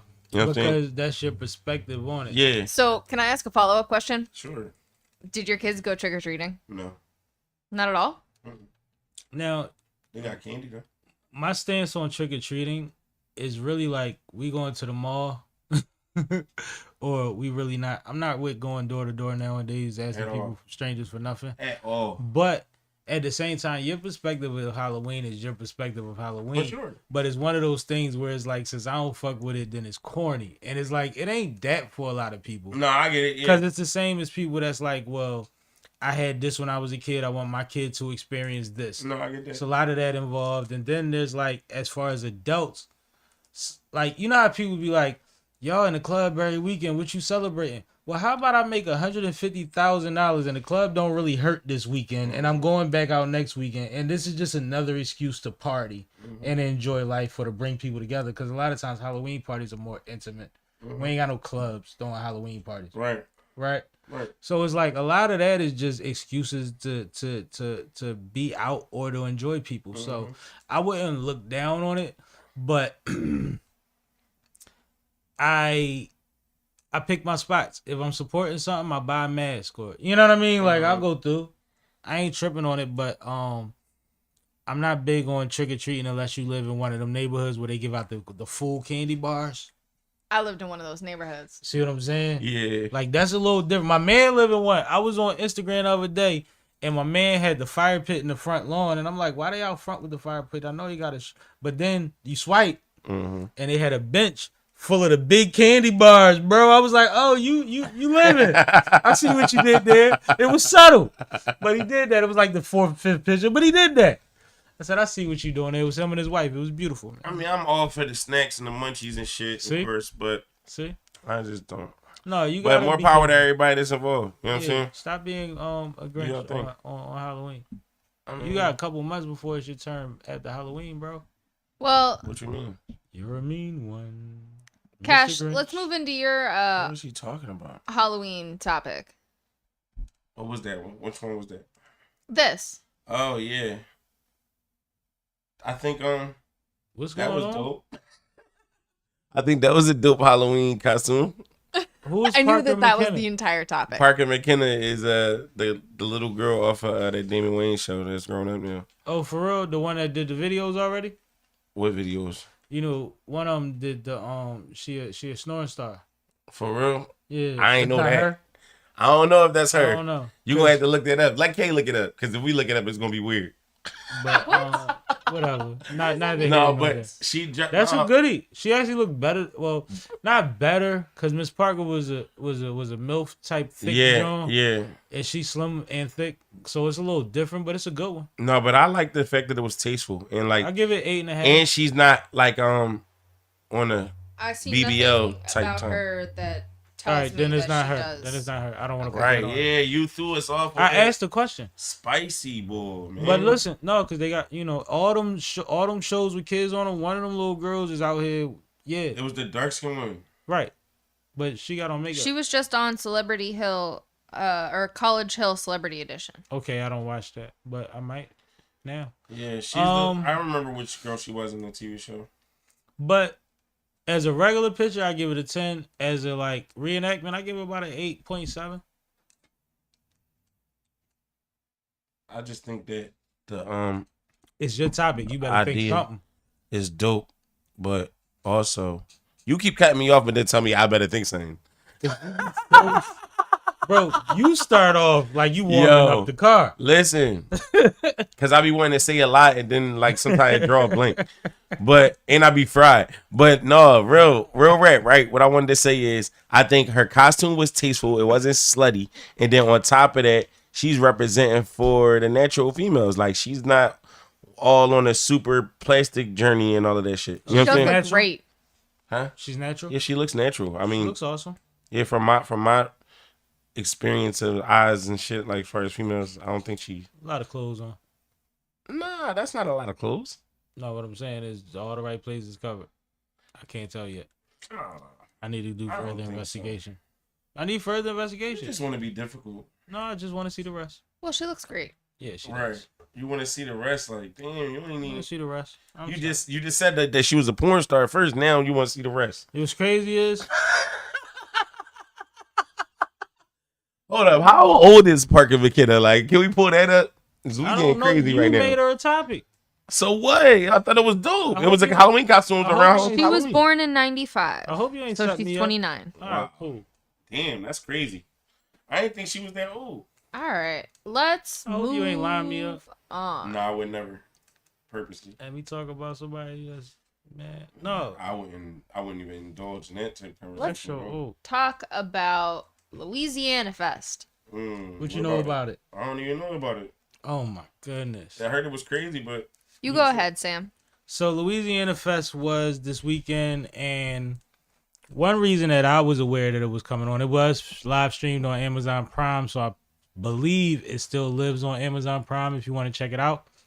I'm not sure about opening X, but like I said, we was watching the boxing event in real time, and then after that just was over. So I wound up going on YouTube the next day and watching the Hot Boy reunion. And that's what I'm saying is the reason I knew about it coming is because shout out to Beehive, ATL TV, Wicked, Turk, you know, all of them. I watch the interviews and the conversations all the time, and Turk for months since he's been on that platform, maybe even over a year now, has been saying that they are going to figure out the Hot Boys reunion. When BG came home and him and BG was at odds, he humbled himself and all of that and said, we're going to figure this out. That's my brother. Whatever I did, we can figure it out. We going to make it happen. And at Lilweezyanna Fest, they officially did the Hot Boys reunion. So I knew it was coming. I knew it was going to be at the Lilweezyanna Fest. So I was excited about it. So I tapped in the next day and I watched it on YouTube. And the YouTube video I watched is 56 minutes long. And it starts with Wayne doing his solo set. And he's doing all his songs. He's going through a list of hits. And then Manny comes out. And Manny brings out all the Hot Boys one by one to do their singles.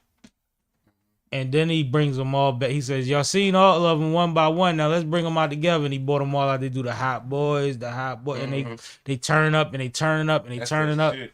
And they do hit after hit after hit after hit. And it's crazy because I just watched Wayne perform 12 songs by himself. And his stage performance was very a 6. When them Hot Boys was on stage and everybody was smiling and he looked like the little brother that was still trying to blast through the middle of the big brothers to get to his part on stage, and he couldn't stop smiling, and his energy changed after he changed his outfit and all of that. It felt good to see. And it was like, well, shit, I ain't gonna lie to you, for all you Super Bowl haters, Wayne better off with a Hot Boys Super Bowl set than a Lil Wayne set. Because the two in contrast, night and day. And I'm talking about his energy alone. Yeah. I just watched him do his set, right? I watched him take a break. Because that's what happens when the other ones come on stage, right? You got 40 minutes, 15 minutes, whatever, 12 minutes to get yourself together, change your outfit, drink some water, take a piss, take a smash if you got to. Like, you got time. When he came back out, and they all look like this. Turk smiled the whole time. BG got mega love because they in New Orleans. You know what I'm saying? And BG ain't been home. They did all the songs that the fans wanted to hear. Big Timers did they set before all of that. You know, and they was a part of the set. It was just a dope look. Right. And then Wayne threw a shot at Jay and said that he had the Super Bowl ripped from him. Ooh. Because of his expectation of wanting to be a part of it. Based on all we know so far, because we don't have any official word that he was even in discussion. Right. And he hasn't even said that. And then he put a good bow on it by saying, but this right here, this night right here, they could never take this away. Right. And that was dope. Right. And also, congratulations. He got presented with, I think, the key to the city. He's supposed to have the first star on their Walk of Fame or their first placement on their Walk of Fame. That's fire. And he has his own day now. So he had a great night. It was a great night, man. Mm-hmm. It was a great night. No But doubt. what do you guys think, man? I think that's dope. I think that's legendary for Wayne. I think Everybody out of jail. Everybody we should. healthy. Yeah, well, I think we should get a tour or a reunion. I think it's tour. coming. I think what's happening is a couple months ago, Juvie and Manny was on the Breakfast Club, Mhm. and they asked them about the reunion, and they played like they didn't know. But Manny admitted recently that, well, this weekend, that they did know he had already had his friend in. So what I believe is they started setting up the tour after that. Mm-hmm. Might not be immediate, you know. It's like we want to tour through the holidays, or we want to wait till afterwards. Like, you know what I'm saying? Bigger bag during the holidays, but I want to be home. I'm 50. Mm-hmm. So we'll see what happens. But I was excited about it. What else you think, though?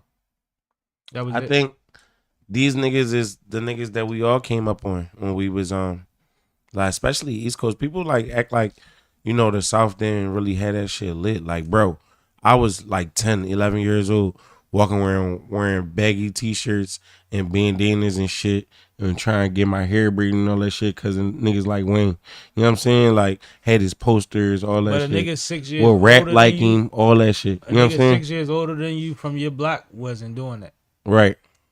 So it's weird how it transitions, Yeah. right? Mhm. Like, I'm on the borderline. Mm-hmm. I always told my OGs, because I used to argue with Clever One, shout out to Clever all the time, coming from in the studio, because I would do some club shit and he'd be like, man, won't be on it. And then I'd do some hard shit or let him listen to some hard shit. He'd be like, oh, all right, you still got it. Like, that used to be a thing, but I used to explain to him, like, bro, I'm in between the cool shit and what you call the bullshit. Mm-hmm. I'm at that age. Nah, I get it. Yeah. You know what I mean? I'm at that age. So you a little older than me, but you don't even get it. Like, I get it. Mm-hmm. So I fuck with that. Same way you like, no, I came up on that. Like, I didn't come up on it, but I fucked with it. Mm-hmm. So it's like, yeah, right above us, bro, there's a ceiling. Yeah, for sure. And some of them niggas was on it, because I know niggas that was on Bone Thugs heavy that could tell us every word. Right. It's like, nigga, I can't even keep up with them niggas. Mm-hmm. Nigga, we would make them say the verse in slow motion. Like say it word for word. Mm-hmm. I know. You know what I mean? But no nigga from Philly ever tell you I was the biggest Bone Thugs fan ever. Right. Fix. So we in a weird city when it come to that, man. We in a weird city, but you right. They was lit. They was super They was the lit, bro. situation. We stopped wearing Reeboks, and then I started seeing niggas wear weird Reeboks. I'm like, Niggas had soldieries. They had niggas wearing Birdman lugs, bro. Fuck is you talking You about? had some Birdman? No, I did not. You had the Funk Master Flex joint. No, I did not. Oh, all right. I'm about to I say, ain't have neither one, but I seen some niggas. I seen some niggas. But you not. I'd have probably tripped you. If That's I saw how bad you. it was, and you 6 years older than me. I'd have That's probably how tripped bad they you. was. No, lugs was never cool. Never ever the Especially chrome. not no Birdman feet. When you ever looked at Birdman feet, it was like, yo, he be on it. Yo, listen. I seen some niggas with them Jones on. But I wasn't mad at it because they did their numbers. They was in the back of all the Source magazines and the Double XL. You know, Birdman niggas in middle lugs America, like is K said, crazy. was ordering all that shit. Right. And you know what? It's funny because with everybody having a podcast or a platform now, I see a lot of people that's from like different pockets of the U.S. They'd be like, man, act like you wasn't dressing like that. And it'd be like, yo, nobody where I was at was dressing like that. Right. We Facts. listened to the music. Exactly. We was like, no, that's dope. We didn't buy a vocal. Yeah. Because Nelly was lit. Or even that cool shit that T.I. had. Yeah, like we ain't just get on. And some of that shit was actually fly. Some of it was alright, yeah, for sure. The higher end shit. But like we ain't just jump to like, oh yeah, let's get all the woo wear. Like, no, nigga. I need the album, though. He said no, nigga. Like, no, we wasn't that. But certain places, that's how niggas gave it up. No. When you go Yeah. Midwest, you go down south, you go to like certain spots. That's how they gave it up. At high school, you knew what niggas represented, what rappers niggas represented by what they wore to school. Yeah, for sure. Not by the way they wore it. They wore their shit. Or they Yeah. wore the bandana like Tupac. Mm-hmm. Like, you specific. You wanted to be Pac through that. You a big, No, I bro. seen a light skinned nigga on the podcast say he couldn't catch the school bus to school because he had his bandana on back, was trying to be Tupac. I'm like, what? You was raised a millionaire. I'm confused. Take that shit off, put it in your pocket till you get in class. That'd be the other part. Like, you was such a brat, you wouldn't take it off your head. You going to school. Yeah. Stupid. It's You crazy. spoiled. My mom would have whipped my ass so bad, I would have had no more bandanas. I wouldn't have looked at another. I bet at the dollar store, like, nope, not you. Okay, where we at? You want to talk about some political stuff? Might as well. Tomorrow is the day, and we can't keep avoiding that fact. Tomorrow is the day. It's a big day tomorrow. All right, let's start with some SNL. Hold it low. So, Kamala was on SNL this weekend, and she participated in the opening skit, where she played the mirror of herself. It was actually a great skit. I thought it was brilliant. Very well written. I thought that she did great in it. And I thought that it was a good TV appearance. Without getting too overly political to do in the last couple of days of the campaign. But what did you guys think about this appearance on SNL? I'm pretty sure you ain't see it. I think the idea of it is really dope. Right. To be, you know, some in like a less serious setting, to be a politician and running, you know, for president. I didn't see it, but No, what did you think about I it? think that was good input because that's actually true. That's actually how it starts. Like it was smart. I think that her actual performance was brilliant. She did a really good job, especially, I don't know if y'all know the climate, but one of the things that they say is that they equivalent her to being robotic. Like, you never get to know her. You never get to see her unless she's giving you the same answers to the same questions and things like that. And I think that this shows you that she doesn't take herself too serious and that she can capture a moment. She actually could probably act if she wanted to be honest. She's no comedian, but the whole segment is 9 minutes long. It was funny. Right. She's a part of what, 5 minutes of it, Kay? Yeah. So it's like she held her own on SNL, which is live. People laugh at themselves all the time on SNL. She held her own. She held it down. I thought it was dope. Do you know that the Republican Party, I believe it was, tried to sue SNL over this appearance? Wow. I heard that I did hear some shit like that. some Republican pundits were calling it entitled and elitist. No. You know, oh no, it wasn't them. It was the FCC. The guy that's a part of the FCC made tweets about it saying that, you know, there's not fair use, but it's the 50-50 rule when it comes to politicians during races, where you got to give the other party the same amount of time that you give the one party.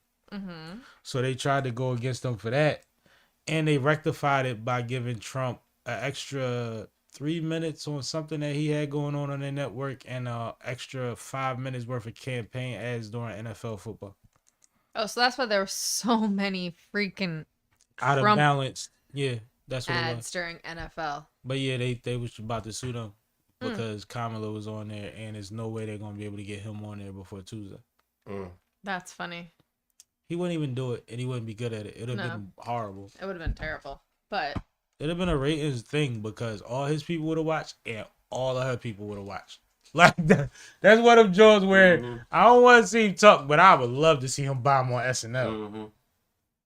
He'd be Floyd Mayweather that night. Howard Stern that night. Everybody watch you. Lovers and haters. 50-50. so Sam, why don't you tell us what Trump has been up to, starting with this Oh, you know Trump too? And you know Wayne. That's crazy, bro. You bull. Like, You wild. that's your man. Listen, man. Not my man. No, like, I'm just saying. No, I ain't never trying to got a get bottle couple of drinks. Cristal and none of that. I was trying to get a few of them things. You know what I'm saying? From the boy. You want to start with his rally or the threatening the press? Let's start with the rally and let's carry on. Okay, go ahead. Trump has been on a run. I don't know if y'all paying attention, How can you not? but he's been spiraling out of control. a lot of people think he's spiraling downward. I think he's grasping at straws and going as vulgar and as direct to his people as he can go. So, this was a last week topic we weren't able to get to, but Trump did have a rally at Madison Square Garden. And the tone of the rally, highlighted by the comedian that just went on for a very long time shooting racist jokes as everybody except Aryans and square whites, I guess you would call them. I guess he was using a South Park excuse, like, no, I said something about everybody. Like, but it was a bunch of stuff that was horrific. Turned Puerto Ricans off, a lot of Puerto Ricans off immediately, specifically. He went at black people, he went at everybody. And the whole tone of this thing was being compared to a similar Klan rally that was held at Madison Square Garden, I believe in the 1930s or something like that. Correct me if I'm wrong, but it was very, maybe it was 60s, but it was something that was very memorable of something that happened there in the past. And afterwards, when 45 dumbass was asked about it, he wouldn't denounce anything. He claimed that he didn't know the comedian. He claimed that it was a love fest and all of those things that he likes to say. And then, since then, he's made the comments in his next thumbnail where he actually threatened the press. And this isn't the first time he threatened the press. It's the way that he threatened the press this time. He has told people for a long time that he's going to punish all of his political pundits. That means the press also, right? Yeah. So that means, like, literally Charlemagne could get locked up for being on a big platform and talking against him this long. You see what I'm saying? Like, people that you wouldn't even consider part of that as part of that. Well, what he did this weekend was he stood up and he said, well, you know, I got glass here. I got glass here. Glass here. I don't have anything here but fake news. Fake news right here. That's all I got. So in order to get me, they would have to go through the fake news. And you know what? I wouldn't really mind it. Now, if you know anything about the way he speaks and the way he drops what they used to call, or what they do call dog whistles, but I think is very blatant at this point and has been blatant for a while. He says these things to his people for a purpose. The people that he emulate in day-to-day and political movements actually imprison, kill, and fake, I don't want to say the S word, media and political, and you know what I mean? Like, they take it all the way there to journalists. It's a thing. Open it. So, it's very dangerous rhetoric. We've seen damn near everything else that he's alluded to happen.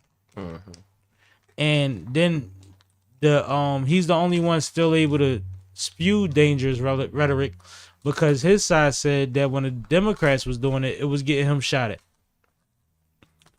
Now, the thing about that is, he's been on camera every week since he supposedly got shot, grazed, whatever. I remember the debate not long after. They showed the side of his face over and over again. I have yet to see a scratch or a blemish on this man's face. Did he already get plastic surgery? Makeup. Bro, he never got hit. I'm at that point. Ain't nobody hit you. You did the movie joint. Oh.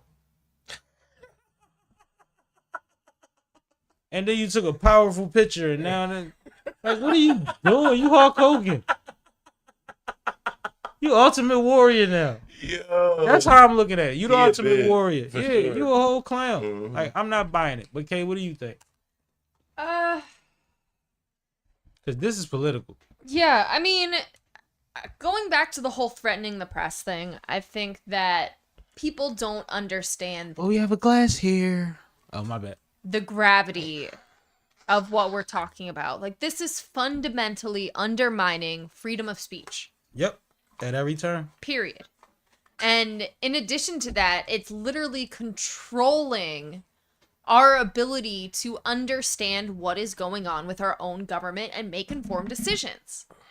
So this statement from him is completely irresponsible in my opinion, and especially when you juxtapose it with what he has been saying about universal forgiveness, or what's the wording that I'm looking for cops? Oh, immunity. Immunity. There you go. Yeah, I just these are the types of things. What is going on over there? Nigga robbing me, but go ahead.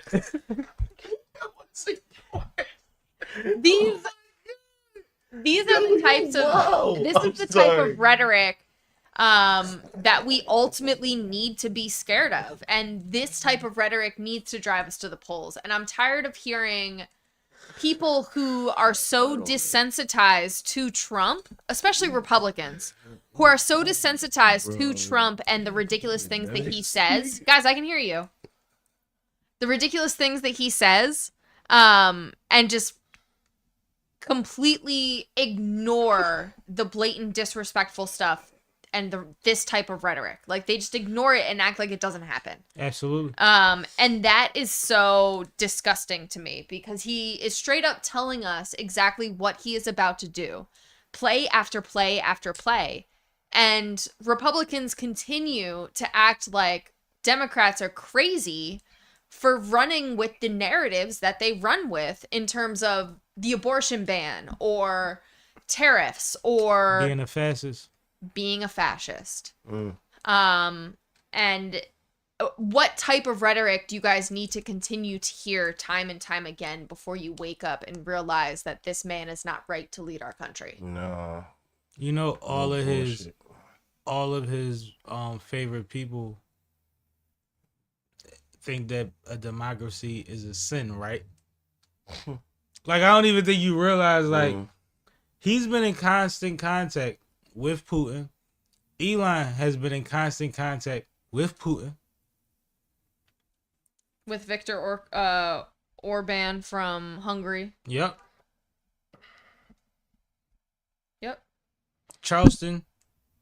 Not Charleston. Where was it? Oh yeah, Charleston, South Carolina. When the situation happened, what he said, good people on both sides. Mm-hmm.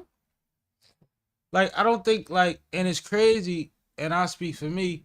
It's sickening to hear people around me talk about it that I think have similar things at risk that I do or my people do. Mm-hmm.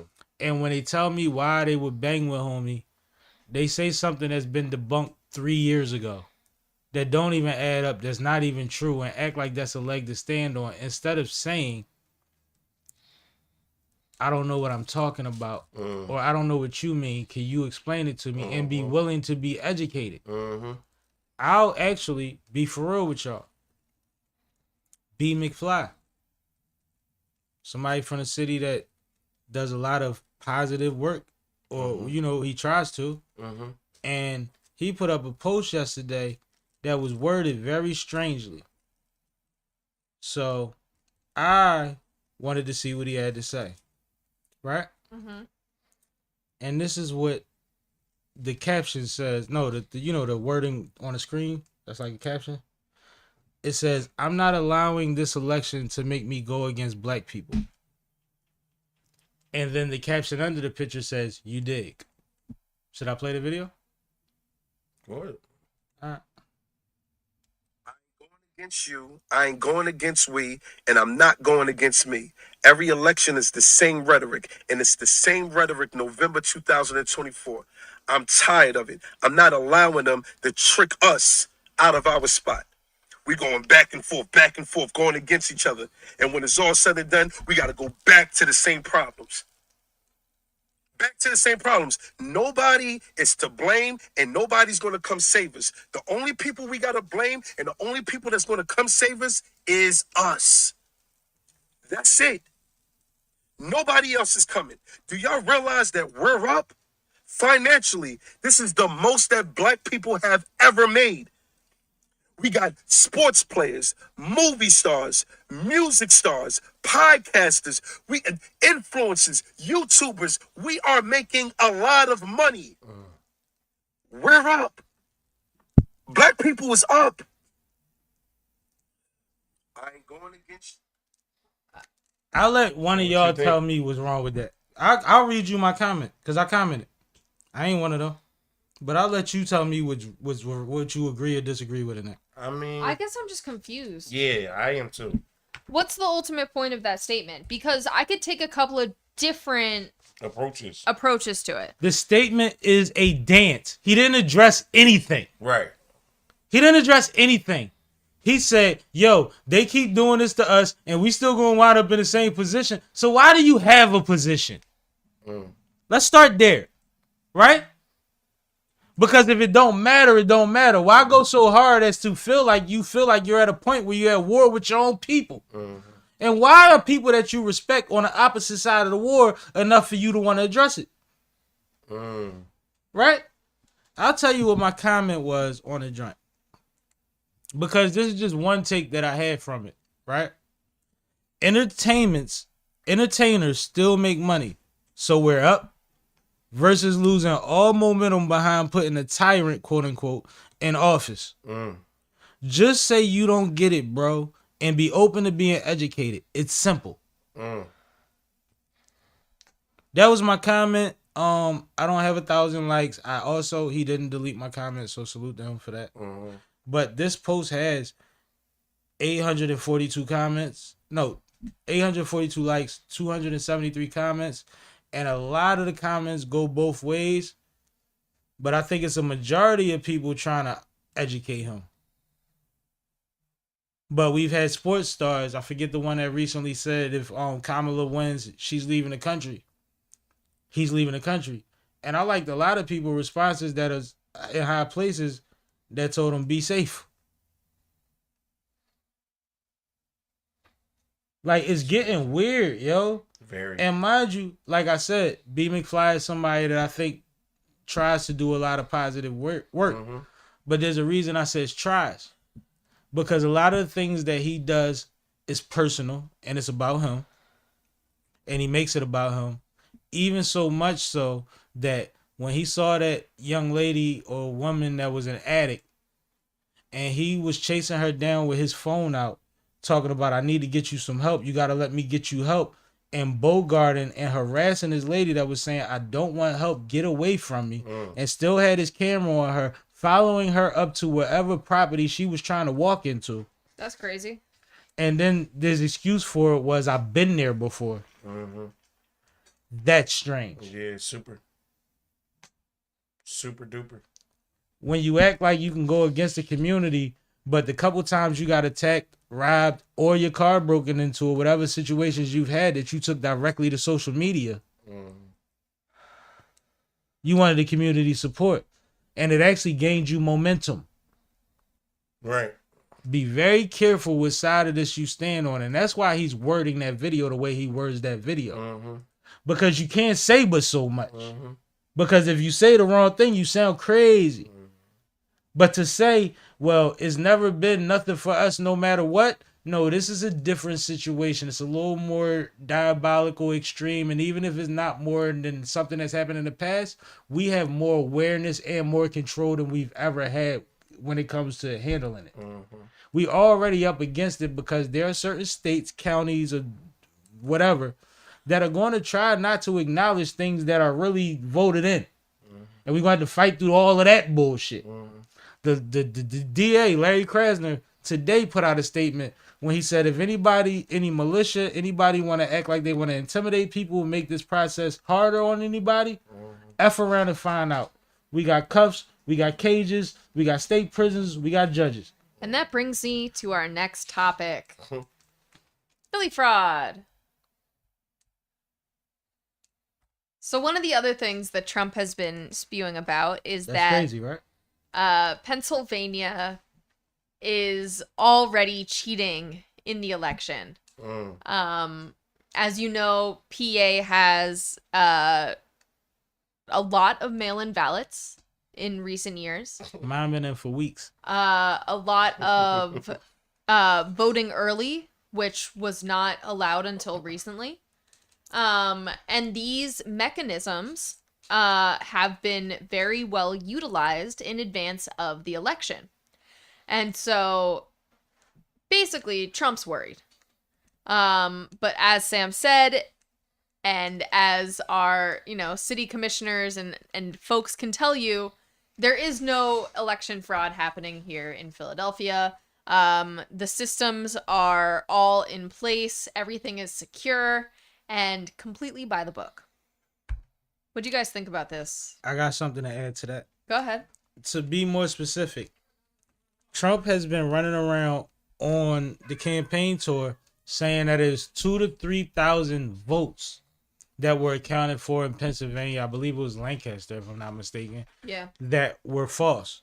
They weren't votes. They were actually applications that were turned away already. So this is how quick he just lied to y'all. That quick. That is like, it goes from applications of people trying to commit fraud, that the process did what it was supposed to do and separated them. Even after you brought light to it, it was proven that it wasn't that. And you go to your people and tell them that those were votes that were accounted for. That's crazy. That is such a small thing to make a big lie out of, right? When things happen in elections all the time, where the powers that be or the mechanisms in place have to account for them and handle them. Just like there's been ballots burnt. Mail-in votes burnt in a couple counties and states around the country, and they have to deal with that. You can't say that they counted those as votes. Right. When the news say they was burnt. Right. That sound crazy. Yeah. But his people is like, no.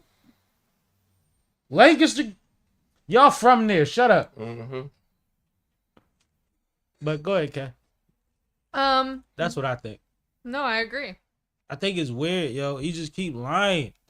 And it's been debunked so many times that it's like if you only watch one form of getting your news, then you'll never hear that that's not true. And the funny thing is, even when they tell you that it's not true and it comes from a legit source, all of a sudden y'all don't trust the government. All of a sudden, though. These the same feds. Should have been not trusted. They can give me 1,000 years. You won't blink. And speaking of not trusting the government, I want to make this very clear before the election even starts. This is the last of the campaign season. I'm sure you, like me, are very glad that it's coming to an end. I'm sick tired of the text messages, the of YouTube all of it, commercials, the ads everywhere. I'm tired of it. All of it. But I want to make clear that it is not likely that we will have the results of the election on election day. And it hasn't happened in the last few. This is it's projected to be a very close race again. Last couple. Pennsylvania is one of the states that the polls have been neck and neck, and it's really coming down to the wire. So please make your plans to vote tomorrow. That's all I'll say about that. Yeah, but everybody go vote. But do you know what's weird about that real quick? Yeah. What I realized in this one specifically, even watching New York media, it's almost like New York don't count. It doesn't. It's always blue. That is so crazy to be. And I mean, all right, if y'all dominating y'all consistently the same way, that's cool. But even with populations changing in New York and LA, all the major cities since COVID, right? It's still at a point where it's like, well, it don't really matter. They're not worried about us. Right. As the biggest city in the you know what I mean? Like, that's kind of weird. I guess electoral college and all of that. But that is very strange, yo. Yeah. Because I'm like, well, why wouldn't they count? Right. There's 1 billion people in New York. But it's like, well, no, they blue. Well, they blue? What that mean? Nobody going up there? Right. Like, that's weird. Very. For New York. If it was like, and we Philly. We got all the attention. Everybody came to Philly. Yep. A lot of the last campaign. You know what I mean? Actors and actresses came to Philly. Everybody came to Philly. All of my people that are in that world had the time of their life just last month. Right. Real rap. I've been happy for them. I told Kay that the other day. Did I not? Yep. I've been seeing it too, yeah. I know a lot of women and young men that are affiliated with a lot of dope things that have been a part of some great monumental stuff. As far as being around Kamala campaign and Obama's and whoever's. Yeah.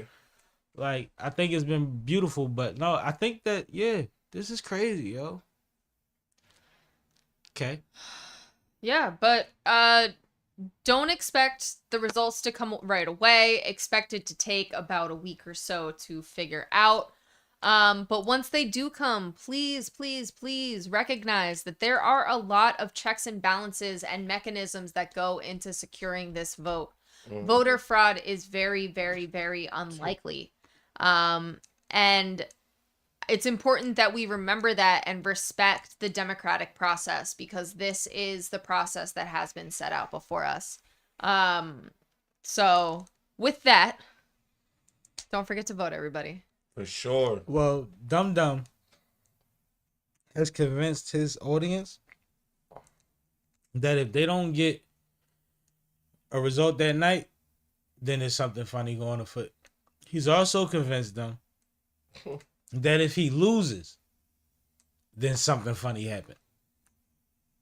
And I've also seen video of people that were a part of January 6th saying that if things don't go their way, they have more contingencies than last time, and this January 6th is going to be very fun. Wow. So be careful out here, because there's going to be a lot of weird people trying to make a point. And we keep seeing all of these shooters and attackers and all of this around the country, and they keep saying that all these people was acting alone. I think we get to those conclusions too fast for my comfort. I know what that means. Right? So that's all. I don't want to get too deep, but okay, that was fair to say? Yes. You guess? Yeah. No, All right, that next was fair time to I'll say. save it. Oh, okay. All right, Cash I got think me. it was fair to say. Cash got me. We don't need the cash. I 2 to had 1. Bring the baby out the house.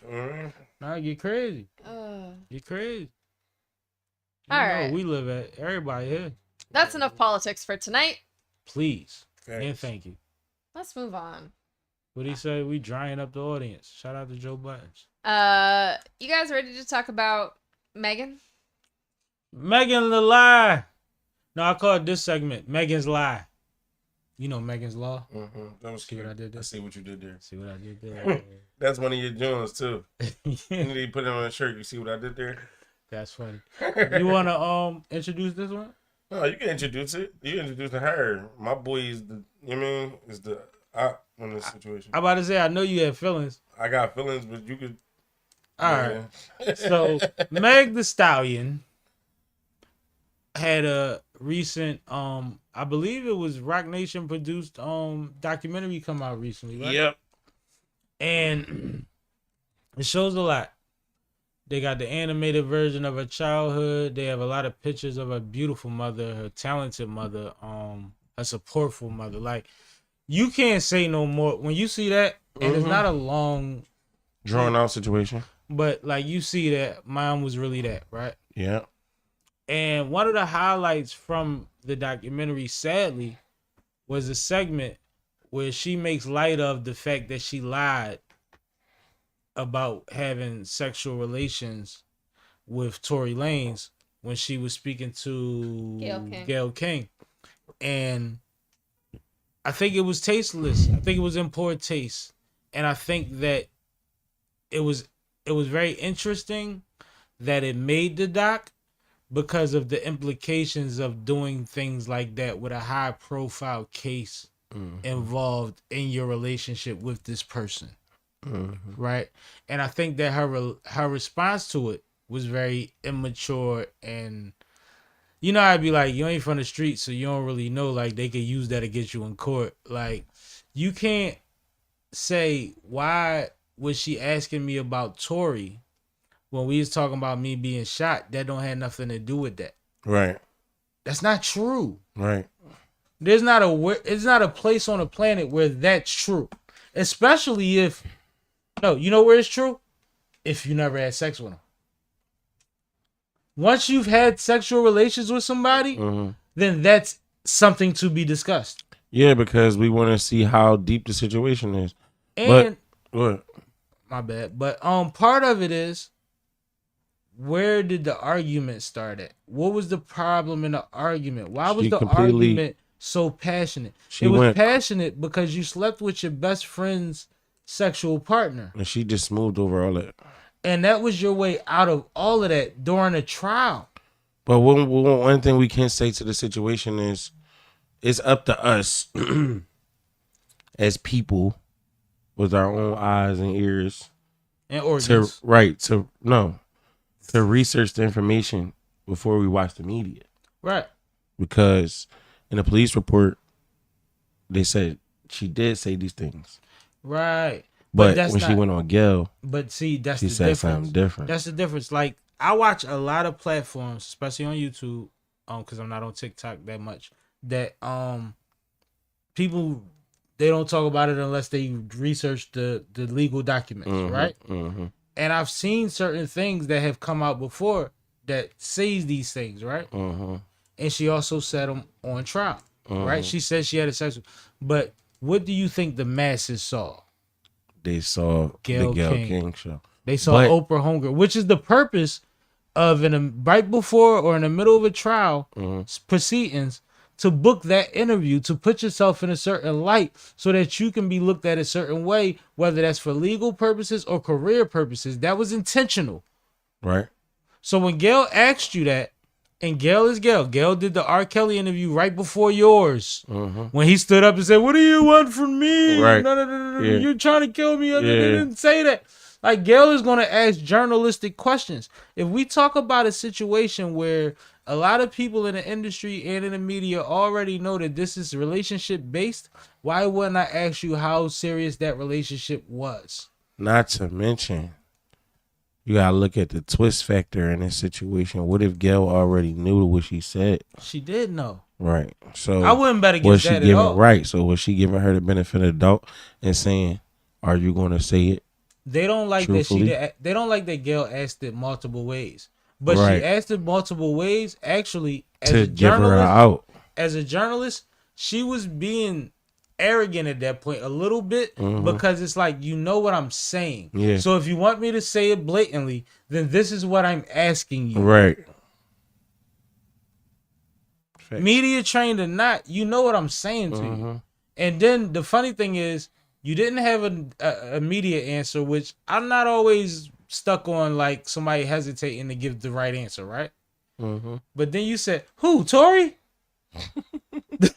Who else we talking about? Like If what? your boyfriend, young lady, did that in the house, right? If a young lady's boyfriend did that in the house, re-asked the question and didn't ask the name over, she don't care what he say after that. Right. Right. Am I bugging? Nah, fuck no. Now you gotta show me the text messages. I'm not listening to you, dumb man. Like, that's crazy. And she let her off because she let her have her answer. And if you think the public knew, Gail has been interviewing people forever. She come from the greatest I remember. field of this shit. I remember her come up. My grandma been watching that shit for 30 years. Forever. You don't think Gail was like, "Oh, bitch, you just lied to me," Yeah. and just let it go? Yeah. She let it go. Yeah. I also didn't like. She's more professional. She's not gonna sit there and contest her like, no, but the report said blah blah blah, and then give her a reason to fuck up the interview. So yeah, she took. It is what it is. You're professional- giving the people what you want to give them, Yeah. but I gave my pushback. Right. Right? Right. I don't have to fight you. I got to push back a little bit. Right. So what happens after that is, part of your response to it is, well, we talking about me being shot. Why we even talking about who I'm fucking? But I mean, that bitch, yeah, I lied to that bitch. Like, it's a lot of calling Gail a bitch, bro. Gail is one of them. Like You know can't what? talk to her like she Lotto or fucking Ice Spice and none of these other rap bitches. Like, you can't just talk to her like that. And you the She stallion. grandma. You the stallion right now, but I'm sure you seen Gail before she sat in that seat. I seen you naked the whole doc. Gail ass is fatter than yours and still in shape. Ooh, not Gail, John. Gail heavy. Man, I don't want to sit here and talk about Bro, nobody grandma. Gail like is that. heavy. You I'm kinky. just telling You you. like grandmas. Gail heavy. No, I love grandma. But no, not like, that way. no. Not that way. But I I love think grandmas because of the effect my grandma had. So no, I'm not, in real life though, you love grandmas like that, like genuinely. what did But Chad say? we don't know what you like. I mean, Chad in say your Gail search. heavy? No, that's Boss in the chat. He Oh, said, "Yo, squad." Yo, Yo, Boss. Boss. Shout out my Said, guy, "Never Boss not Beneficial. working entertainment." Say that, man. Yeah, Got he- the shirt on. Shout that boy out, man. He got a battle November 17th, man. OTR shit. You already know. And salute to you, bro. Every time he come on here every week, he telling me you working, and that's all I need to hear. Mm-hmm. And for Kwanzaa, y'all can sponsor these in every color for the same. Oh, you like? Yeah, just give me Alright. one of each color. Stop pulling and touching on me, though. That shit, Like, I don't man. like that shit. You a nut. He said, "We outside." No, definitely, Sure. definitely that. So I do want to get back to the documentary. I think that overall it did skate around a lot of the facts Of a lot of and stuff. circumstances Yeah.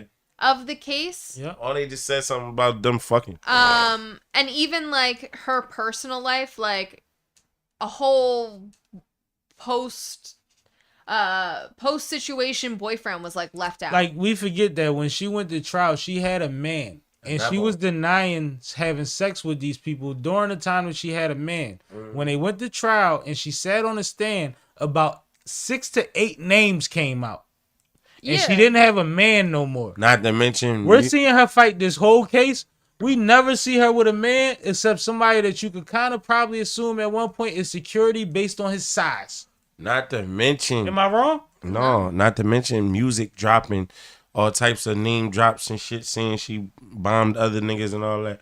You know what I mean? And it's crazy. No, the baby was a part of it. Yeah, and then it's crazy too, like you said, like you in here with an artist on your hip and you like, you know what I mean? So it do make sense that she was denying that shit. It was very convenient. Shout out to Party though. We ain't gonna act like Party Wasn't there. Partisan Fontaine wasn't So- there and is a dope artist too. No, he fired. I'll be honest, like, to me, if you're going to release the documentary, you're going to rip the Band-Aid off again and like reopen all of these wounds and have people talking about it again and bring this whole situation back up. Or you're going to do what these new girls do and work on your angles. Which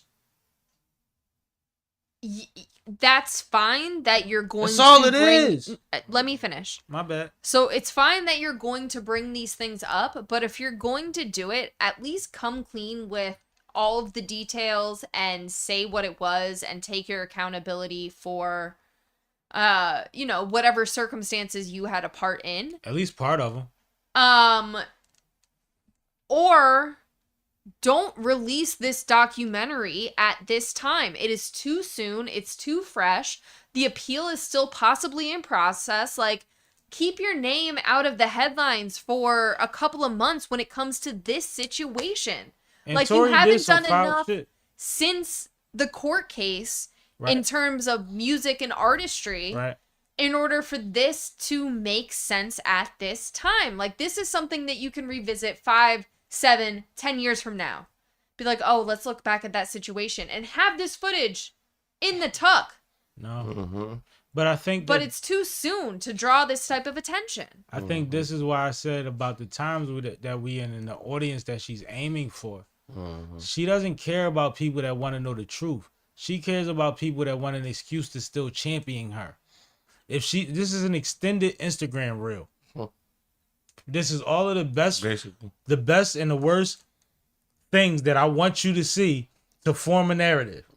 So it's like going through somebody's page that had highs and lows, but they only gave you what they wanted you to see. I mean, but that's fucking so media. That's period. not what a documentary about a superstar is for. Yeah, exactly. And that's why Kay comes from her perspective, because she's dead right. You either don't address shit or you address it. Sometimes, like, women need to realize, or people need to realize, I guess, what a diva really is. What a bad motherfucker really Yeah, is. it's a certain Whether male or standard. female. Yeah. What a boss really is. Yeah. You don't put yourself in this position for the girls that want to say, oh my God, she bad. I'm a baddie too, because she told me I was a baddie too. You want to put yourself in a position where it's introspective and it shows growth. Right. She showed every possible turn how to not take accountability for anything. Yeah, that's corny. For anything. The way, like, she damn near threw her best friend under the bus after them showing us that her best friend was there for her after her mom died. And it just turned into, oh my God, why is she still talking to him? Did you talk to her? Right. There wasn't a part in there where she was like, she told me why she talked to him. Nope. Oh no. They did. She said that they bonded over their mom passing and shit like that. No. Why was her best friend talking to Tory after she got shot was her problem? Mind you, that's what stands out too. You know how you got to pay attention to what's not being said sometimes? Yeah. If you pay attention to what's going on, what's her name, Kelce? Mm-hmm. Her behavior towards Tory was as if her version of that night is not the same as Megan's. Mm-hmm. Not necessarily that she's against Megan, right? But she doesn't feel like Tory did what Megan thinks Tory did. She's not giving up the same energy. Yeah, at all. That's more what it felt like. Now, to the public, we talk about her getting immunity or whatever she got in the case, so she didn't have to present her position in the situation. But if you really think about what's said in this doc, Meg was upstairs, ER, hospital bed. Mm-hmm. She in a parking lot on the phone with Tory. She meets with Tory after that. Mm-hmm. Then they say allegedly Tory offered her $1 million to do this, that, and the third. Right, she said that in the joint too. Ain't she got $1 million already at that time? How does a $1 million deposit put everything we have going on over you? Unless I already don't trust your nut ass because you was sleeping with my nigga and never told me. Mm. You came back to Cali pool party, talk about you was looking for your slippers and got in a fight with the nigga I was busting before I left. Yeah. And not even about that. About Cali or one of them. Right. Like, this is weird, bro. It's definitely weird. Like, I've been in college before. Mm-hmm. I've been at mansion parties before, too. But I'm talking about, like, the immaturity of certain people that wind up in certain positions. Mm-hmm. Well, and going back to the original point that you brought up about her comments after lying to Gayle King, I felt like that really showed her age. Mm-hmm. She blamed it on alcohol. Like, this documentary 100% reminded me that she was only 24, 26 when this situation was all going down. And if your goddaughter said she just lost her mom, she was drinking heavy. If you say partying, yo, if you was at the bar or at the restaurant, right, one night, and somebody said, "Yo, I seen your goddaughter. She be with Troy, whoever Troy is, right?" Mm-hmm. And you ask your goddaughter about Troy, like, "Yo, that's your boyfriend or something? Why is people asking me about you and Troy?" Mm-hmm. And she say, "Oh no, he just somebody I slept with probably like 2, 3, 4 times when I was drunk. I don't know, like."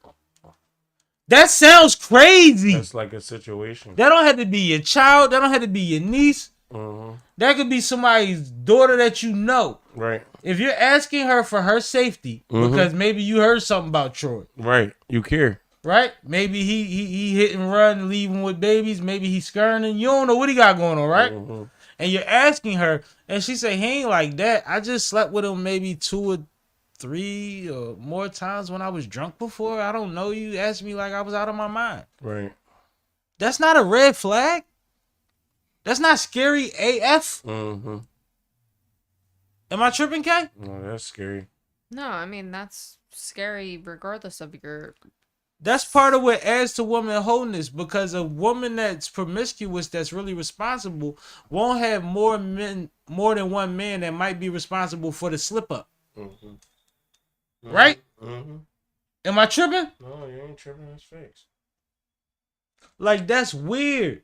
For you to just say that publicly as an excuse to call Gayle a bitch and lie to her, no, you was adding to your case, homie. Mm-hmm. You was advised on every answer you gave that day. Right. And then when she hit you with what wasn't really a curveball, you're in a situation where you can suggest certain things, but you can't tell Gayle what she gets to ask because she doesn't need the interview. Right. True. True or false, or in between? Yeah. If none of this ever happened, I would just be like, yeah, make this Stallion. She pretty, she dope. She could rap. But now I really don't like her. You weird. You weird. And the crazy thing is, you're talented. Yeah, she is. But you worry about the wrong shit. If you watch the documentary, what you also see her overly worried about is her appearance. And I know that when you're a superstar at her level, you're a female, your appearance matters. But you see, she's obsessive about that shit in certain moments, yo. And it's like you're adding more pressure. She literally killed SNL and kept shutting down her choreographer that was trying to congratulate her because she kept saying, it looks like I have a diaper on. No, sweetie, you have on more than just a thong tonight. Mm-hmm. And your butt is long. So it looks better in a thong. Mm-hmm. That's a fact. Mm-hmm. Yes, ain't that fat? You shake it well. When she was thicker, it was bigger. But all of those, bro, the whole doc, and that's what's crazy about the doc. The whole doc is her in the thong. Yeah, when she was thicker. No, the whole way through. Yeah, I seen parts in there when she was thicker though, like when she came out the hospital. The whole fucking doc is you in the thong, and then you get mad when like she got her cheeks out most of the whole time. You get mad where you get judged as somebody that's over sexualized or something. Mm-hmm. It's crazy. It's like, yo, people told you for years, if you do this, you get that. Fair or not, that's what come with it. Mm-hmm. Whatever. I'm sick of it. Yeah, it's just you. It's disgusting. You just don't look like that credible of a person. And really, it's like you could be talented at anything, but like the devil was talented too. Like, Can we have a conversation about credibility? Right. And about accountability? Mm-hmm. Right? If somebody tell me you stole from their crib, I don't know. I wasn't there that night. Mm-hmm. If you steal from fucking mine, why I'ma think you ain't steal from theirs? Right. Or why I'ma have you in mine and not be still having an eye open until You're not do or coming don't? back in my shit at all. Right? Like, you open the door for so much by laughing at a Gayle King interview like that. Man. Bro. I don't believe that Tory shot her. I think you kind of like fucking up somebody's life. I think even in the reenactment, not to mention Tory has a child. She don't have no kids. They showed that in a reenactment, in an animated reenactment, they showed that her back was turned, and then halfway showed that she peeked over her shoulders. The reenactment burnt me out, bro. But the thing about it is, they couldn't even make it look like she seen it in that. Okay, am I tripping? Facts. They literally, then that shit was so horrifying. When, like, oh my god, bro! If they could have made it look like it'd have been a cartoon, you'd have seen her direct eye line go to the car. That reenactment was horrible, bro. I seen this shit. I was like, oh my god, they trying to bury my boy. And when does Black Power come and go out the window? Like, it gets weird, yo. A lot of this is about bad relationships. Toxic. A lot of this case is all toxic relationships. All three of them. That's true. That's why you gotta date people and like really assess them while you not drunk. Or not date. Like, she out here having her way, and once in a while they slip up and bump uglies. Like, that's cool. Know how to play your part. No, and not to mention, I don't like the fact like, cause that's how she put it. No, sometimes can we keep this shit real here? each other. No, keep this shit real. She's Megan Thee Stallion, but Tory was already Tory for however long before. You don't understand. Tory was one of the most successful artists during COVID. Yeah, that's what I'm saying. Even during COVID, like, what? He was already himself. Like, why the fuck would he just do that and throw his life away? You still got Tory bucks, don't you? What? The NFT? Yeah. I got 10 of them. It's my boy. That's hilarious. I paid $11 for this shit. Okay, what we doing? Talk they about selling that sports, shit for man. 20s and 30s and 50s. We about to burn him up. I got to take a leak real quick. I'll be right back. I was going to go now. Hurry up. You said sports. Yeah, but All right. I got to do it too, so I was supposed to run it back first. Go ahead. Let's talk about Joel Embiid.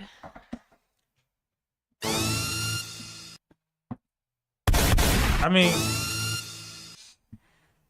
so let's start with an update on the investigation that was going on into Joel Embiid's injury. The NBA did end up fining the Sixers. I heard. Hold on, I'm trying to find the exact number. Was it 100 or something? 100,000 for violating the league injury reporting rules ahead of Embiid's first game back. So this is because they ended up ruling that Joel Embiid actually has an injury instead of just load management as was previously reported to the NBA. So while they did come up with this finding, they still haven't said anything further as far as what the injury is, what the timeline is, when Joel Embiid is going to be playing. Nothing. It's still radio silence. So as a Sixers fan, you start to get a little worried. And it doesn't help that the Sixers have started the season 1-4. And tonight they take on the Clippers. So again, it's just not a great situation. At the end of the day, I think that the Sixers need to come out and make a statement. I think they need to say something. They need to give some sort of explanation as to why Joel Embiid is still not playing and what the expected timeline is. The only explanation that we've heard to date is that his knee is still completely unstable. And they're alluding to the meniscus injury that he had surgery on prior to the end of last season. But we know that he came back at the end of last season for the playoffs. He ended up playing in the Olympics. So at this point, why is he not playing for the Sixers? Why all of a sudden does he need to have this new injury? And what happened that he's now 5 games into the season and has yet to play? So in brighter news, tonight will be Paul George's first expected game for the Sixers. Right, that's dope. So that should be exciting. Hopefully that'll take us out of this losing spell that we've been in. Because ultimately, while Andre Drummond is great and Maxey has been playing well, we just need more offensive options. You know, we need more bodies out there. Our subs are running thin. We're getting into foul trouble at the end of a lot of our games just due to lack of depth and most notably lack of height. Yep. So I think it's important that one of these two gets healthy and stays healthy in order for us to have a chance to really kick off our season, especially as, you know, we start to get closer to the in-season tournament, which does start at the end of November. Sam, what are your thoughts on the whole Joel Embiid injury situation? I think they got lucky. That $100,000 fine, it was obvious that they violated, right? Right. Like, that was clear. Like, you don't need Shams in them to tell you that was weird what they tried to pull off, right? Right. And then he's talking too much, like I always say. So he keeps saying stuff when it's like, if you didn't say that, then we wouldn't be investigating it. Mm-hmm. But I really think, and I don't think I said this on camera or on mic, I think Joel Embiid's problem is he's too honest. I think you can have a candid conversation with Joel, and he's just gonna say it. like, yeah, you I did think say that before. a lot of times when you pay attention to his mishaps, he's just overly honest, and sometimes honest or not doesn't mean right. Like, sometimes you could be being honest about a situation, but it's like, yeah, that doesn't make it make sense. Right. Or this is bad timing. Right. You know, stuff like that. And a lot of times he falls into those gaps. But as far as the season, like, they got a game tonight, and they saying Paul George might be back tonight. And I hope he is, because what I've been seeing on the court is a lot of bright spots. A lot of energy, a lot of talent, a lot of effort, a lot of Maxey stepping up, trying to do what he was able to do last season in Embiid's absence. But it's not the same. Everybody on the court with him now is completely different, except for like 2 people, Kyle Lowry and Right.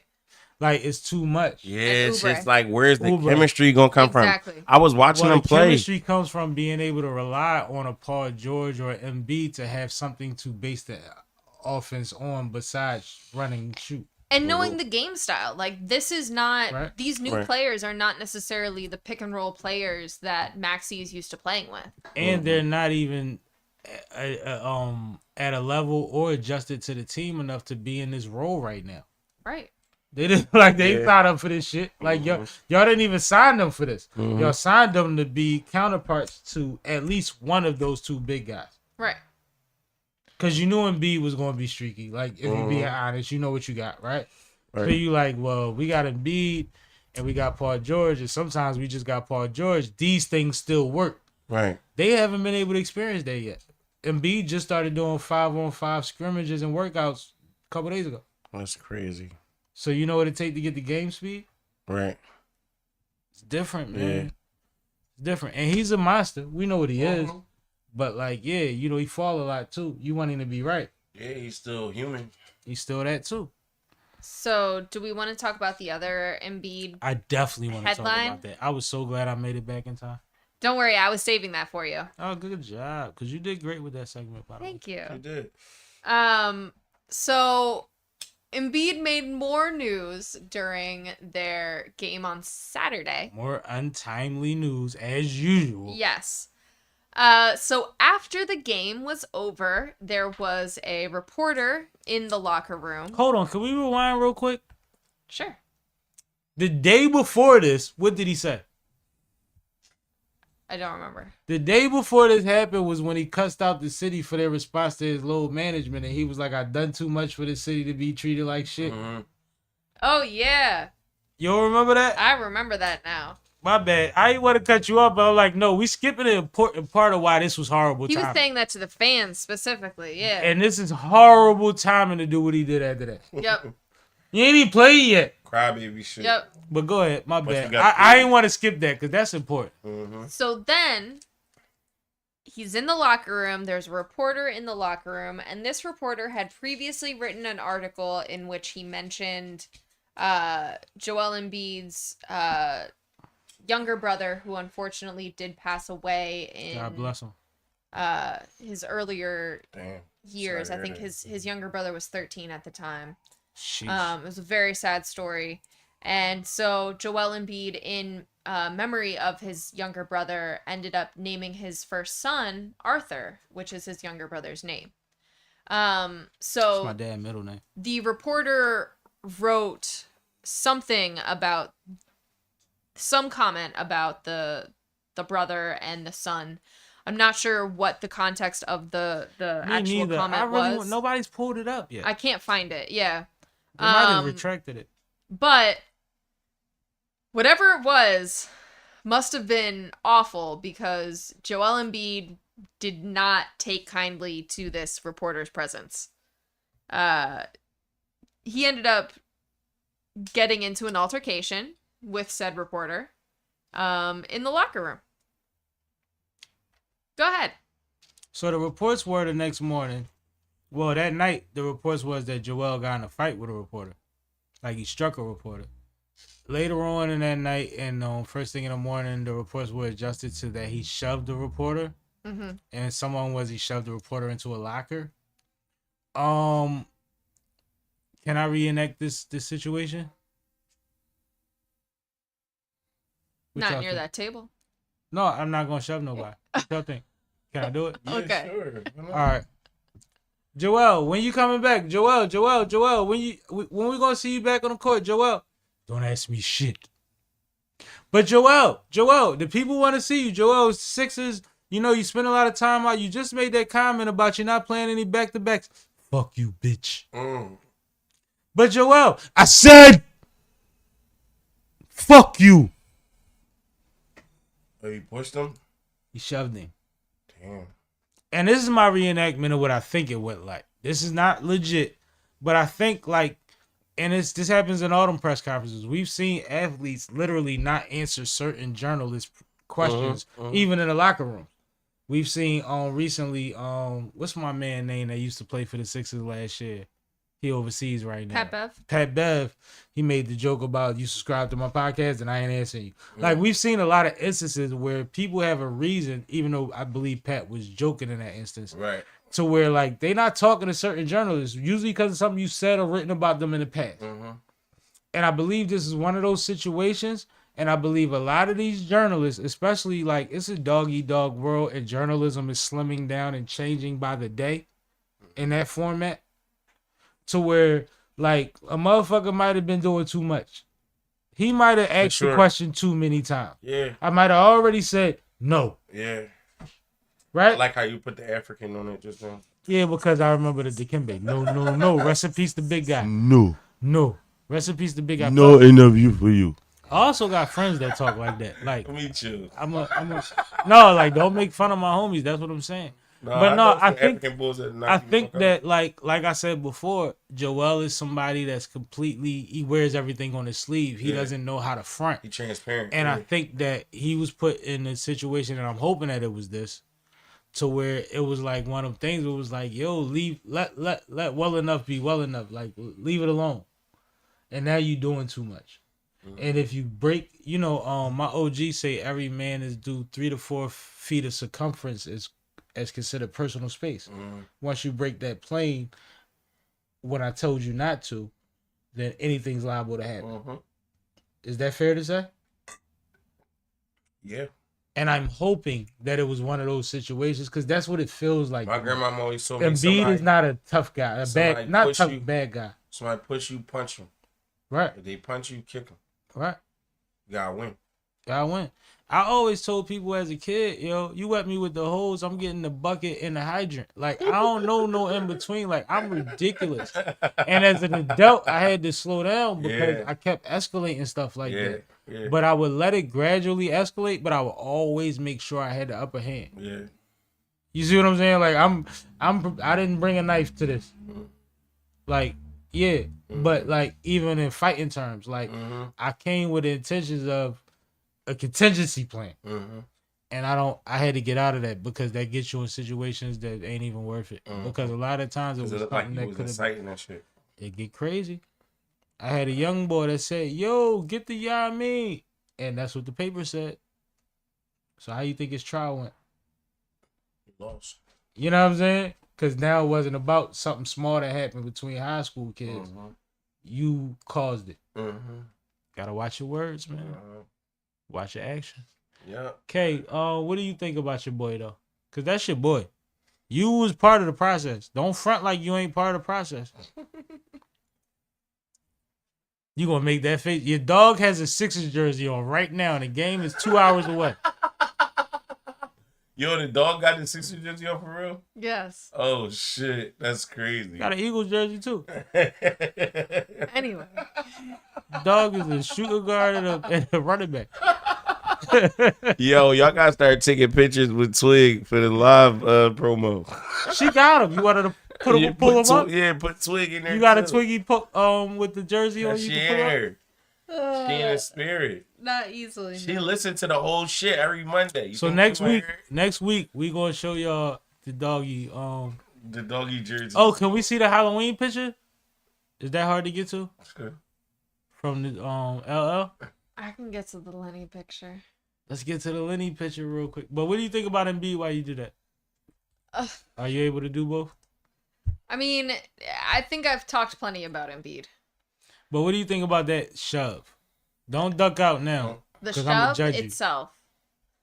I'm gonna judge you if you duck out of that. No, I think if somebody says something and I don't want to talk to you and I'm in the locker room, especially, fuck out of here. I will shove you in the locker room. Yeah, but in the same breath, you Joel Embiid and you can get a lawsuit from this shit, right? And you know what And I that's just fine, thought I'll about? take it. Joel Embiid compared to a journalist is the Jolly Green Giant, bro. That hand coming towards you is different. It's like scary movie shit. Yeah. It's like you been in a street fight, and then Joel went to go shove you, and you was like, "Oh, I don't want to fight nobody no more." It's different. It's different. Big time. Look at the LL. The LL. 4 months The old. little shrimp. 4 months old. Check out this shrimp. I need you to introduce this topic. I just hope We're going to send this clip to our parents, by the way, so don't do no funny stuff. That's a girl, right? Yes. Oh, all right, yeah. long as I wasn't a boy, because when he get older, his mom gonna bring that up. That's hilarious. That'd But be no, crazy. come on, man. Nah. The baby is extra light skinned. Don't do that. My bad. You need me to introduce this? You better. This is my little niece. LL. She was a shrimp for Halloween. And what happened was one day I was scrolling on Facebook and a shrimp costume popped up in my feed, and I thought it was so cute that I sent it to my sister-in-law, and she was like, "Oh my God, we call her Little Shrimp." And so they ended up getting it, and since then I have been so excited to see her in this costume, and here she is. Shout out LL, man. Shout G. out LL. I don't think y'all understand. LL is already a socialite at 4 months old. Wow. She's been to so many breweries already. Wow. I'm dead serious. They have a list of all the breweries she's been to. That's what's up. She be outside. Mm-hmm. She be outside. Shout out to Youngin, man. And she's always so smiley. Little Shrimp. And mind you, this is only one of her Halloween looks. I told you she a socialite. She gave a few different looks. Yeah, she had like, She had the pets involved and all of that. yeah, she had some like skeleton pajamas and, you know, other stuff going on. But this was the costume. Yeah, man. Serving them. And she At turned 4 4 months. months old. Get them LL. Yeah, that's dope. That's the little homie. You know what I mean? She's still football side. The young boy is whole medicine ball. Yeah, he done exceeded that. I don't know what he's doing now. He be behind that. Active. He's active. He about to be a bulldozer. Yeah, he fuck around and start playing football. You talking about being a football? No, it's about, you know, it happens fast, yo. Yeah. It's 4, 5, 6 years old. Nah, he only 11 months now. No, but what I'm saying is, like, you gonna blink Uh-huh. and, like, he'll be Doing picking the some sport. shit. Yeah, He'll be picking the sport. yeah. Because sports start around, some sports around 3, but most 4, 5, 6 years old. Yeah, depending on how you get. What it is. Yeah. Because you could do soccer as a baby. I just found that out recently from one of her people. That's crazy. Baby was like 9 months. They put her in soccer. Was disappointed. She's 9 fucking months. How the fuck? Sam, talk to me about Kai and Uzi. Yo, let's do this, man. And I'm gonna be honest, I can't talk about this young man Kai and salute to Uzi because he one of ours and he's done it on a damn near Prince level for his generation. Respectfully. But Kai and Uzi linked up on a Kai stream. If y'all don't know, Kai is doing Mafia-thon 2, which is a 30-day stream, 24 hours a day, and him just pulling out antics after antics, guest after guest, stunt after stunt, in a very expensive house that he rented for 30 days, and also sleeping on camera and probably bathing. He does a lot of showering in his basketball and swim trunks. That's wild. No, it's vicious, but this is what it takes to make $8.5 million a year sitting in your house. Yeah, that's the crazy part. And his Mafia-thon puts him over. It's also for a good cause. So he's trying to build schools in Haiti, I believe it is. Where's he from? Haiti, right? And yeah, he's raising money for good causes and all of that. And the thing about it, what I don't think a lot of people realize is he strategizes the whole 30 days, but it's kind of like a put everything in a bucket and shake it up. And he doesn't know when what is going to happen. So if I say I want a horsey parade one day, I don't know if that's going to happen on the first day or the 15th day. Right. You know what I mean? If I say I'm trying to get certain artists or guest appearances, I'm pretty sure is more strict, but like antics, I'm sure it happen randomly. So I can have you there thinking we chilling doing what I wanted to do with you, and then the horsey parade come through. Right. You know what I mean?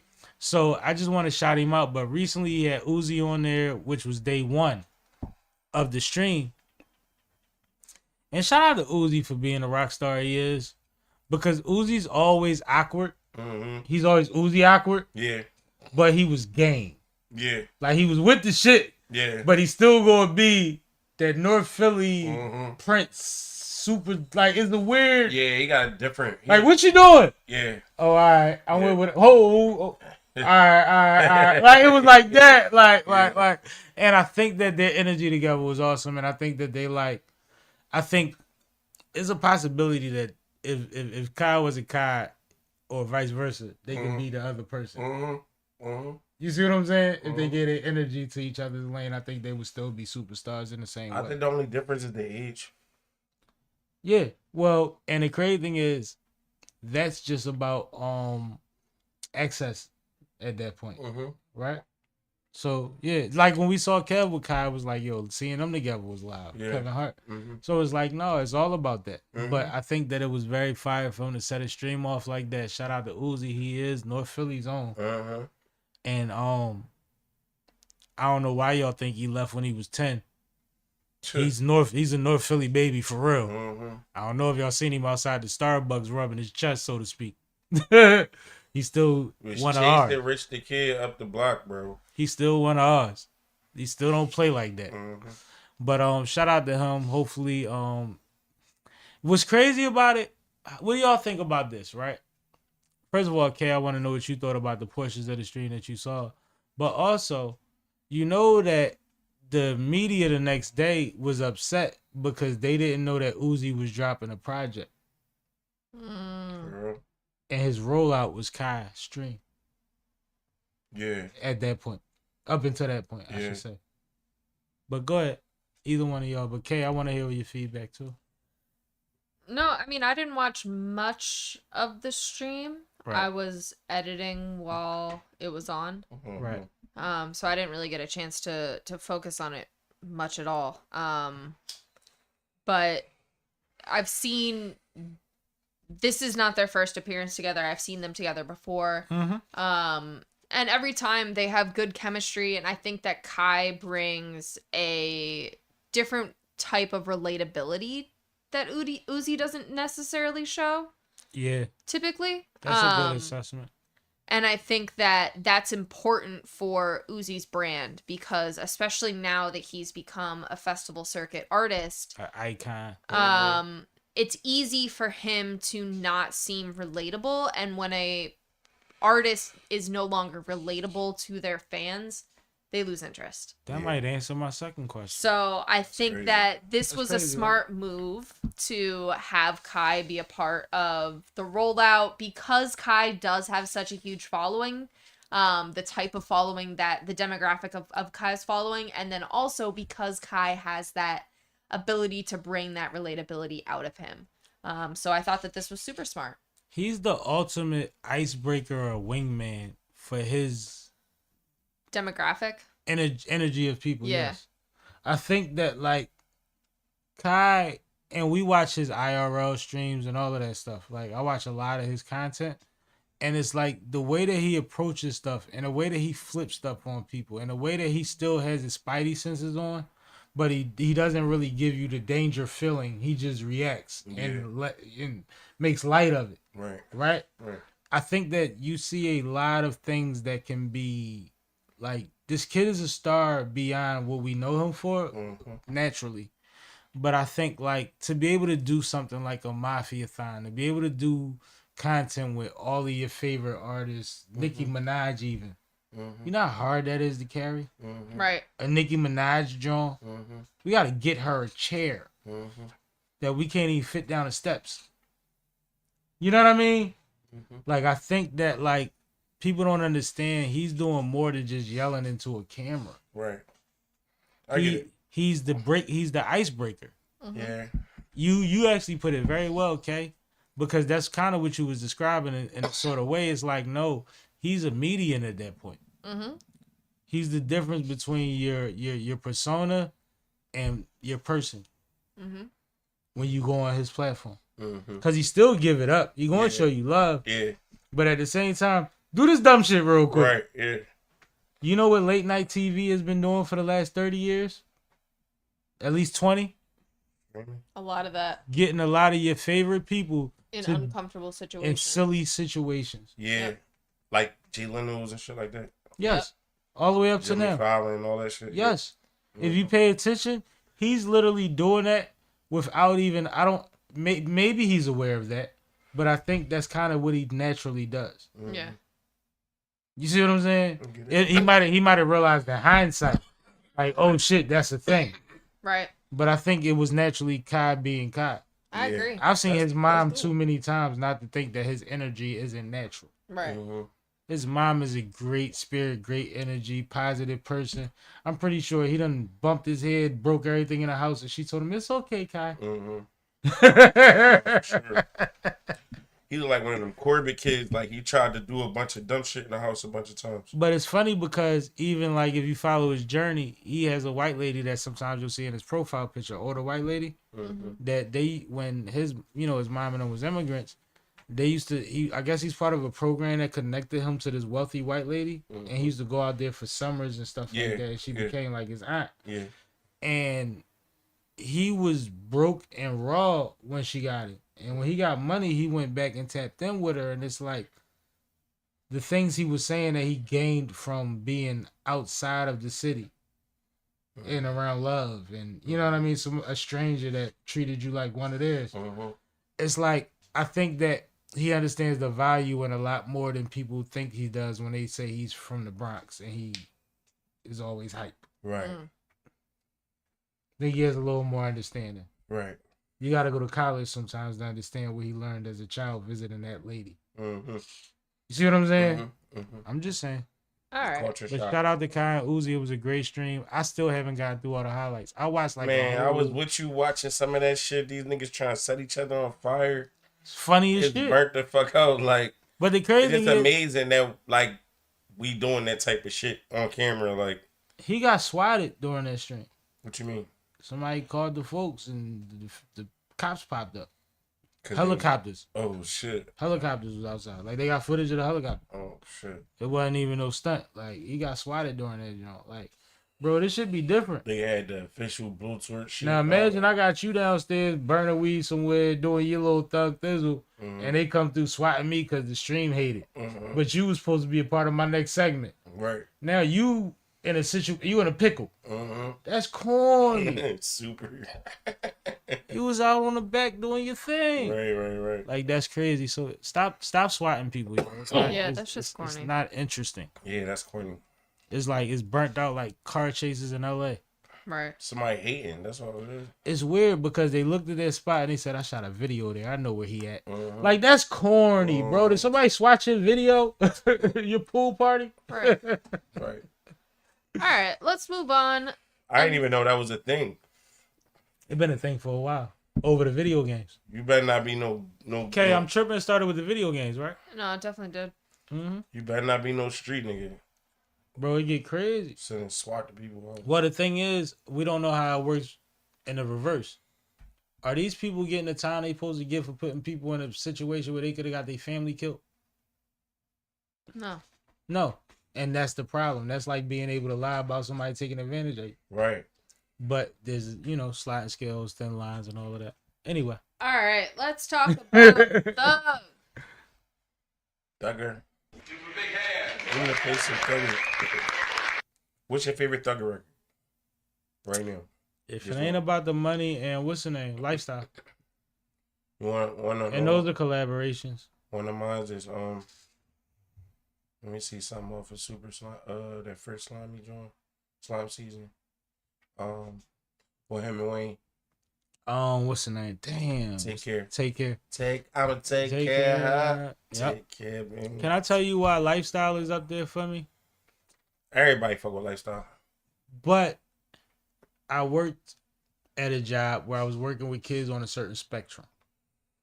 Right? And that song did something to them. Especially a certain few of them. Like some of them that was out of control.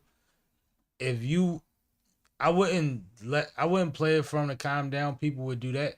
But if he played his part, I'd play it for him. You know what I mean? Like, we gonna rock out. I'm gonna put it on a speaker and all that. Right. The whole unit going here. Right. You know what I mean?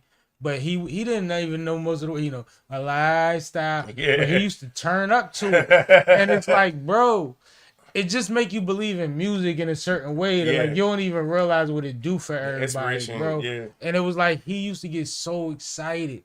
And so excited. And until this day, it's like that's like one of the most perfect songs he made.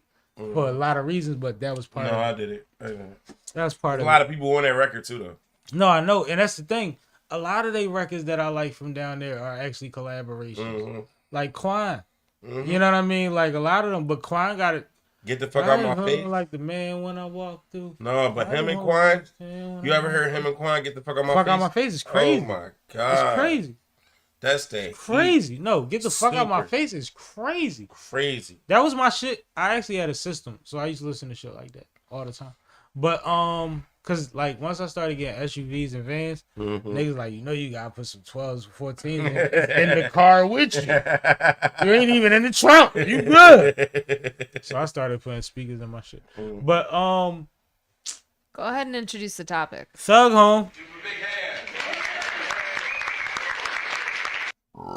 Last week after we were on air, we found out that and it's crazy because it's weird, and as long as this trial has been, we've been waiting on mistrial after mistrial after mistrial. So every 3 days you'll see trending on YouTube possible mistrial or YSL case, right?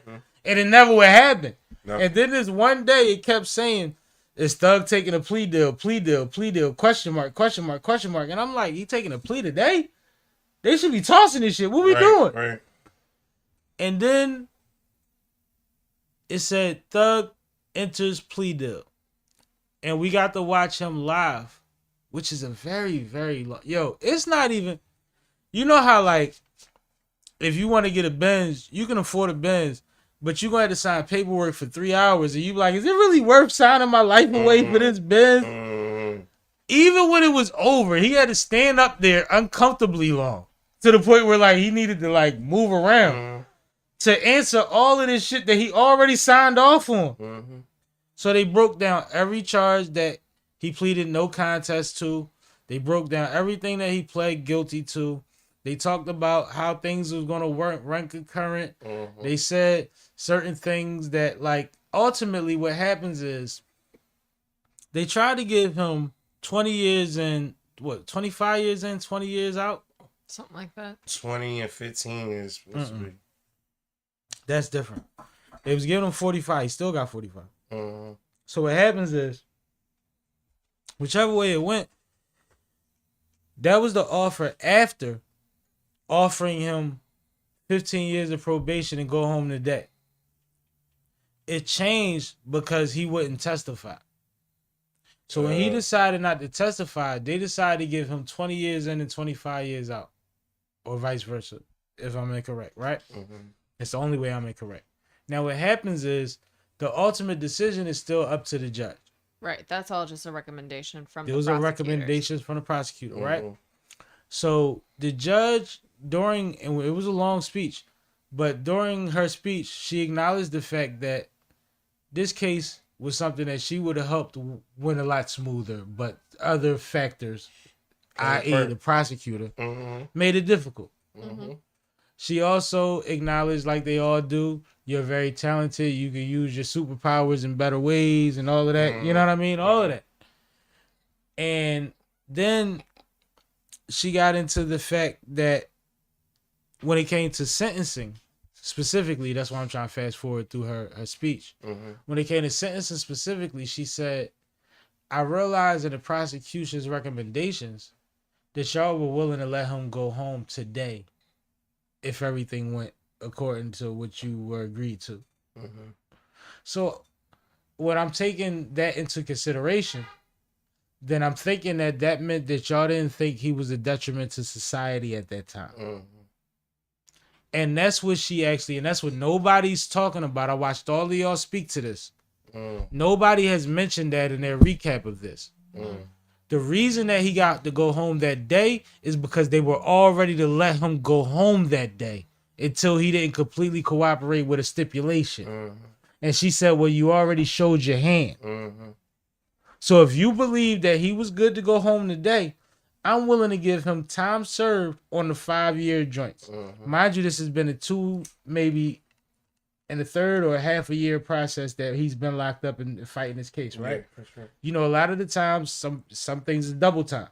So that's accurate, right? That's fair. 5 years, 2.5 years, cool, wash. Y'all wanted to give him 20 years in. I'm going to give him 15 years on probation. If he adheres to those 15 years on probation, then I wipe away the back 20. Mm-hmm. Now the 20 on the back end, if he fucks up and stumbles and jaywalks, and I think that is something that's considerable, then he serves that in prison right now. 20, right? 20. Yeah. Plus whatever the back end of the 15 is. Yeah. He sits down immediately. Right.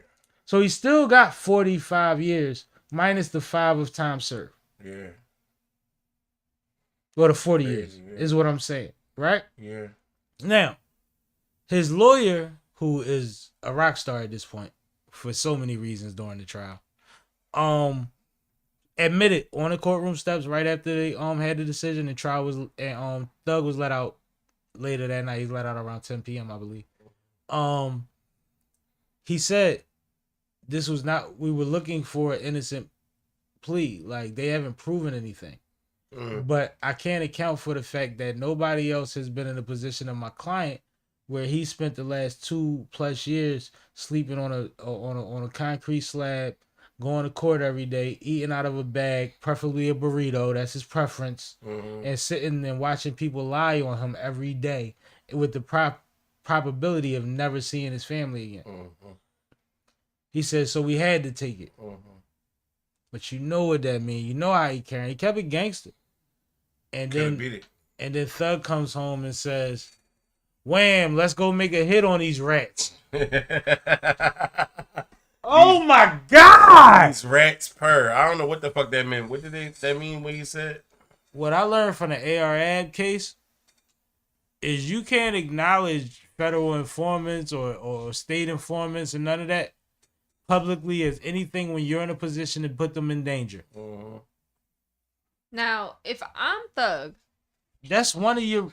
They said you can't say no gang shit on. Though. He can't say no crazy shit on social media. Why would you say rats? Yeah, I ain't know what it meant. It threw me off. It's confirmation from when Baby jumped out there months ago and said, "We ain't fucking with them rats." And everybody said, Wham said, which means Slime said. Right. So that's his confirmation of that. Because it's being speculated, because part of his judgment was that he's not allowed to be around gang members and all of that stuff, except for his brother and his artist, Gunna. So to people, that looked like it absolved Gunna. It looked like, no, y'all seen it. He said it in court. He still fuck with Gunna. No, the one thing has nothing to do with the other. And I think he wanted to separate the two. And I think it was short and sweet. And I think everybody that was supposed to get it got it. And It makes sense. And I think that if he pops up on the news in the next 5 days being apprehended, don't be surprised. For real? It's that simple. You think he'd get in trouble that fast? If speculation can be argued by an attorney, you'll have to sit down till they figure it out. Oh, wow. It's that big a case. You just beat a Rico. Yeah. that's what I don't He understand. didn't beat it, though. Exactly. He lost.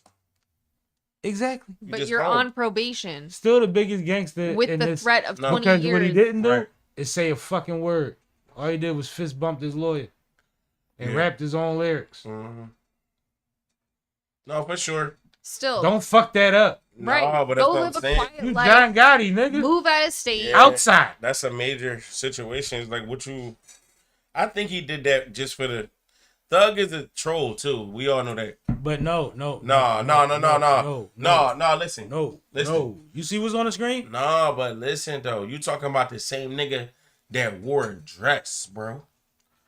And said, because I got the fucking tech under it. And said, bust dicks and all this, my love and my heart and shit We're like not that. talking about his sexuality. We ain't talking We're about his talking about sexuality. the We're talking about the stipulations troll. of his release. All right, but I'm talking about his troll No, factor. you can't out-troll the stipulations of your release. I'm saying, though, but a tweet don't mean No, he actively did nothing. but you can't go to court. But when and they're the using your judge, lyrics against you in court, mind you, this judge that just voted was seemed as favorably in your favor, right? She's under scrutiny now. Don't play with her. right? I mean, y'all get it. I'm just saying, how far y'all thinking a tweet gonna go? Like, come on. I've seen it before. Yeah, but I'm saying I gotta think deeper than that. Like we can see, obviously, he just came home. Don't want to be back in jail. How hard is it not to Don't say play blood, with it. slime, Yeah. or rats? Don't play with it. You know what I mean? Words we've learned not to say in our fucking that ain't. All right, but that's what I'm saying though. In the rap world, right? When the last time you called somebody A rap, what? a slag it? That ain't nothing you call nobody. All right, so I can remove rat from social media. I don't gotta say rat on social media. This is what I'm saying. In the rap world, as a rapper, as an artist, most of your shit is based upon your character, your image, your persona. What if that was just one for the fans? You are perceived as a crime boss. You don't have that liberty. I get it, but I'm just saying. No, if you get it, then that's not an argument. It's not even in his mind. You have representation and a lot of time and a lot of responsibility that tells you don't keep toting the line. So I'm saying, do you think get off the balance beam? So you don't think it was a play at all? You think he really back on 100% bullshit? He just came on yesterday. I'm just saying, you think he really on that? Whatever he said, you think he really on that? If you want me to keep it G, we didn't think he was talking about a song. Thug is a wild nigga, and even if you're talking about a song, that's dangerous because what's the correlation? Like he knew how people would receive it. Even if you make a joke, why is the next single have anything to do with rats? Listen, that's what niggas want to hear. That's what it gets you the rest of your 35. I don't think they can lock him up for saying no. They can. Part of the stipulations of his release was that in his artistry, in his videos, on his social media, that he's not allowed to do certain hand signals no more, whether it could be correlated to something or not. Like, and he's not allowed to say certain terminologies no more. And beyond that, like I said about the Arab situation, what's the name went to jail because he kept telling homie he was a rat. Who? What's the nigga that used to be next to Arab? We interviewed Dark Low. Did you look at his case? They say he was interrogating a witness or something. Yeah, you can't tell the people that this nigga's a rat while he's still ratting.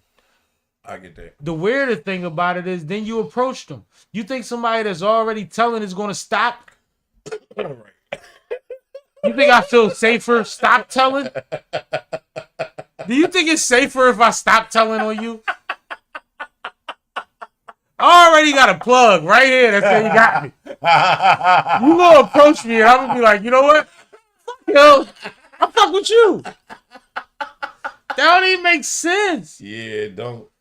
Niggas be doing shit that's federal, bro. Well, listen. It's like that other thing. Everybody get a fight with they bitch. That don't make it legal. All right, let's leave that. But right, if Thug do go back to jail, how do we look at him now? Like a dickhead. After the speech he just gave, he gave a hell of a speech right before she gave him his sentencing. Yeah. He did great. Yeah. He was Obama. I respect that. No, I'm not mad at a word he said. Mm-hmm. It was great.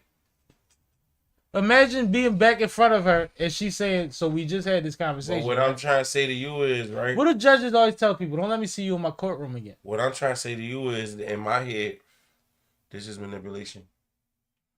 Of whom, by whom?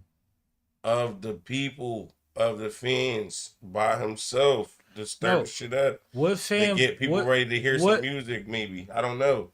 Niggas rollouts be weird, plays be weird all the time. They be like, why would you do this or don't do this? You fight. See, you fighting a dangerous fight because what happens is once legally you went through anything similar to what he went through, you're not allowed that grace anymore.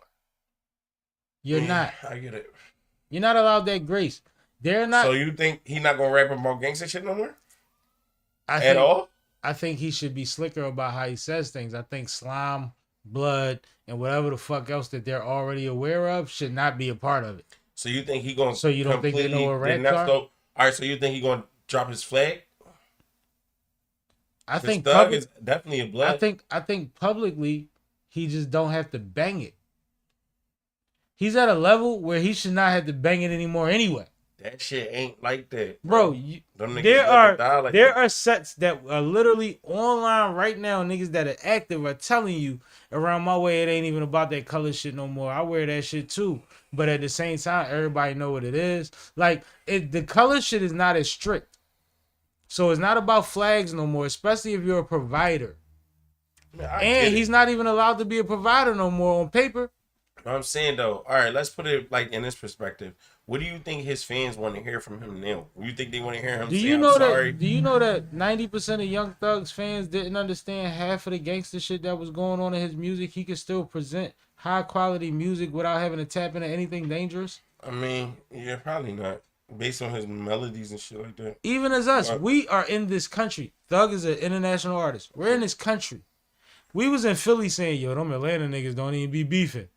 And them niggas was like, no, niggas be beefing. We just don't be telling y'all. And then Lucci get indicted, and the Thug get indicted, and then this one get indicted, and everybody cases overlap. And then you realize these niggas been really going through it. Mm-hmm. None of us knew or cared. Mm-hmm. You think they care in London? Yeah, I get it. He's not a drill rapper. They don't depend on it for it. Mm-hmm. Like, I think that's different. I think you would be a dickhead to risk anything.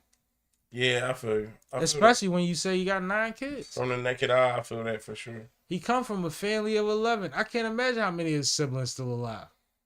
Yeah, his pop was on speaking on him. And Yeah, and his pop look healthy. Mhm. You got people out here that's yeah. What was I saying about the? Hold on. Okay, we dragging this out. Where we need to go? Sports. Oh no, Yeah. I had a I was gonna say segue this had a second half to it, which was Cash's topic. So we all know that Thug is dating Mariah the Scientist. She left her tour with Lotto to go see him upon his release. And since then, there was a recent screenshot. I'll let Cash take it from here. Oh yeah, Oh, you messy. I ain't messy, but that's just what they put out there. What happened? I don't know what happened. They basically said that she was a little disturbed. Her screenshot, basically in her story, she What? said, I was about to read it, but I couldn't find it. basically in her story, she said that he got out just to go home with another girl tonight. Held that nigga down for almost 3 years just for him to go home to another bitch last night. I ain't know about that. And this look like a close friends joint too. I ain't know about that. I don't even know what a close friends John look like. You a It got the green star, and so it don't like a regular story. It like a regular story with the green star in it. Look, you see that right there at the top? Okay, I see what you're talking about. So now there's allegations that he is already cheating on her. Is he cheating on her? She How will we posted know? it. Who Right. knows? Gotta take that with a grain of salt. Right. She just said he went home with another bitch. Who knows if that's even true? 1 and 2. She just might not have been a priority. It don't mean she was always the only bitch. Maybe it's his baby mom or something. Maybe he went to go see his kids. Maybe that's what it was. I don't know. You never know. Yeah. It Like, could have that's been very- a different terminology. It was That's open very ended. emotional and vague. And if you held me down this long to just jump out there like that, It's I hope that open-ended. is real. Yeah. Yeah. 'Cause that was vague. Either way, I don't like putting the business on social media, especially when you know everybody is watching in this scenario. How crazy is the fact that it looked like it's in a close friends, and that means that was somebody of your close friends that outed you. 1 and That's 2. nutty. Like, do you know that like this makes people question how much you really held it down? Let's keep it G. Yeah. Like, let's Yeah. not act like Yeah. you suddenly that angry that now you want to start outing stuff at the drop of a dime. And that means that you've been solid the whole time. You might need an excuse. Or, We don't know what type of terms y'all were on before he went in. and I said that already. I said, like, she's saying another bitch. That might have been the other bitch. She might have known about, like, you don't know what's going on. Right. We don't. Or even like he might not have been that into her. He might not have wanted her to hold him down. He might don't not have know. wanted her to leave the tour. Like, I thought that I saw him saluting her for making sure she talked to his kids every day while he was locked up. I mean, I ain't never that's seen it. nice. How do you not I salute mean, like that? recently, like since he been out. I don't know. It's weird because I never saw what you just announced till now, so I don't know. I don't know the in between. You know what I mean? It's weird. No, I just seen it randomly. I ain't know that shit happened. That's crazy. Well, we'll see. We'll keep y'all posted as it develops, But I ain't gonna lie As it to you. develops. If you know, like, if you pay attention to Thug in the ways that I do, because I don't necessarily the biggest fan of his music, but I watch a lot of like how he moves and his interviews and stuff. Thug's something like a pimp, bro. Like Thug got a hand on it. Mhm. You know what I'm saying? So don't be surprised if she retracting statements next week. I'm just saying, like, he carried a certain way. Right. And how he carries it is, you know how women be like, to be in control is to give your man an idea that he's in control? Yeah. He does it in reverse. Yeah. They be running shit till they ain't. Right. And I think that's why she's such a boss chick that a lot of chick identify with, because she's one of them that he could do that But with. she signed to him too, though. Yeah. So But that's guess a crazy what? situation. He don't fuck with Gunna no more neither, right? Right. So it don't Right. matter. You gonna keep making these money. Look. All right, let's move on. Why wouldn't I? Let's move on. What's that? Did you guys see this story? That's Dutch? Oh, my bad. What? No. Oh, you big. It was a joke. Heavy on the bed. Why are you making it nasty? It was a joke. You a weirdo. Go ahead. So- heavy on the BIA. Like, I know, I'm not making it nasty. I'm saying it do look like Dutch from the side. Damn. Oh, all right, just say that. I don't understand Recently, that. it was announced that Lordy the Philly police are going to launch a drone program in Kensington. I'm buying 3 drones tomorrow. The cameras Wow. are going to be able to fly beyond the line of sight, and are equipped with cameras that are being remotely monitored in order to assist in response times as well as appropriate response measures in different situations. So basically, the drones are set to be the first responders from a 911 situation so that the drone can get a handle on what the situation is and how the police or other first responders need to respond. They fucking helicopters. Mm. That's the use. They're using them for the same thing they use helicopters for, with the super duper cameras and all of that, and the infrared and all of that. It's the same thing. Yep. It's just smaller and it's less detectable and all of that. Can we have drone wars? Am I allowed to buy one that's gonna meet them where they at and we can battle? Battle how? Like, what are you battling? I don't get it. It's like robot wars. So Like, it's gonna you crash put- them into each other? Yeah, like let's have some fun. I'm not doing no shit like that. All that money they spend on them fucking cameras and shit, they not just gonna slam them into each other. Then cut it the fuck out because nobody. Like, what are you talking about? Yeah, son? but if we can't get an entertainment out of it, no, because what's happening is it's police state shit at that point. When you get something with the same capabilities as a helicopter with no visibility, Mhm. Now what you are can we see doing? Now you can see what's really going on in the world. They don't give a fuck. Right. They only gonna focus on certain neighborhoods. It don't matter, and that's the thing. Like y'all did things that worked before. Remember Operation Safe Streets? You remember that? Mhm. It was a snowstorm. I was in the middle of North Philly, and we had to work to get bags of weed. So y'all trying to say they gonna have like cameras flying around watching people? Basically. They are going to have satellite capabilities within the hemisphere from drones. That's what she just described. That's wild. She said they're going to be able to zero in and focus in on this, that, and the third, and da, from a certain distance. That's what that is. It's a bad era to be doing crime in. I'm so glad I'm square. I know in 1970s and 80s, they was getting away with some shit. But what's weird is, and I'll say this real quick in our transition, my man, and I won't say his name, got booked in D.C. recently, right? And he was telling me that he was locked up with a bunch of people that got caught for smoking weed, which is weird because D.C.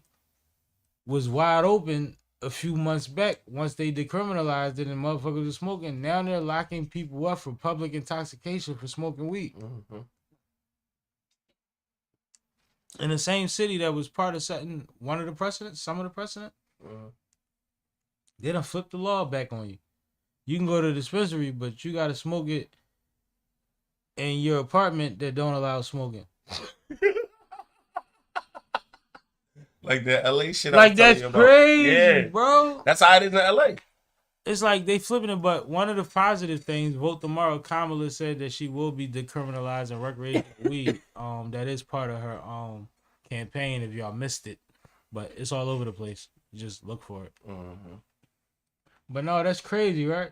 Imagine you out there. You was out there last year and you blow whatever. That was part of the trip. Now this year, yeah. All right, where are you trying to go? Kelce. You burnt the fuck out. That's crazy. It is. That's fucked up. It is fucked up. But I remember I used to go to DC for homecomings and all that for Howard, back when anything was everything. So when they decriminalized it, it was like, oh shit. Now it's like, oh, never mind. Mm-hmm. Like, that's crazy. Yeah. You know what anything is everything mean, right? Yes. Yeah, like All right. that's the weirdest law in the world. Yeah. Go ahead, Kay. Introduce this one. This you got. I don't know all the details of this one. Penn State. So Jason Kelce was at a Penn State game. He was at Penn State. Probably for the game. Yeah, because they played, what's the name this weekend? Might have been no, that was before that.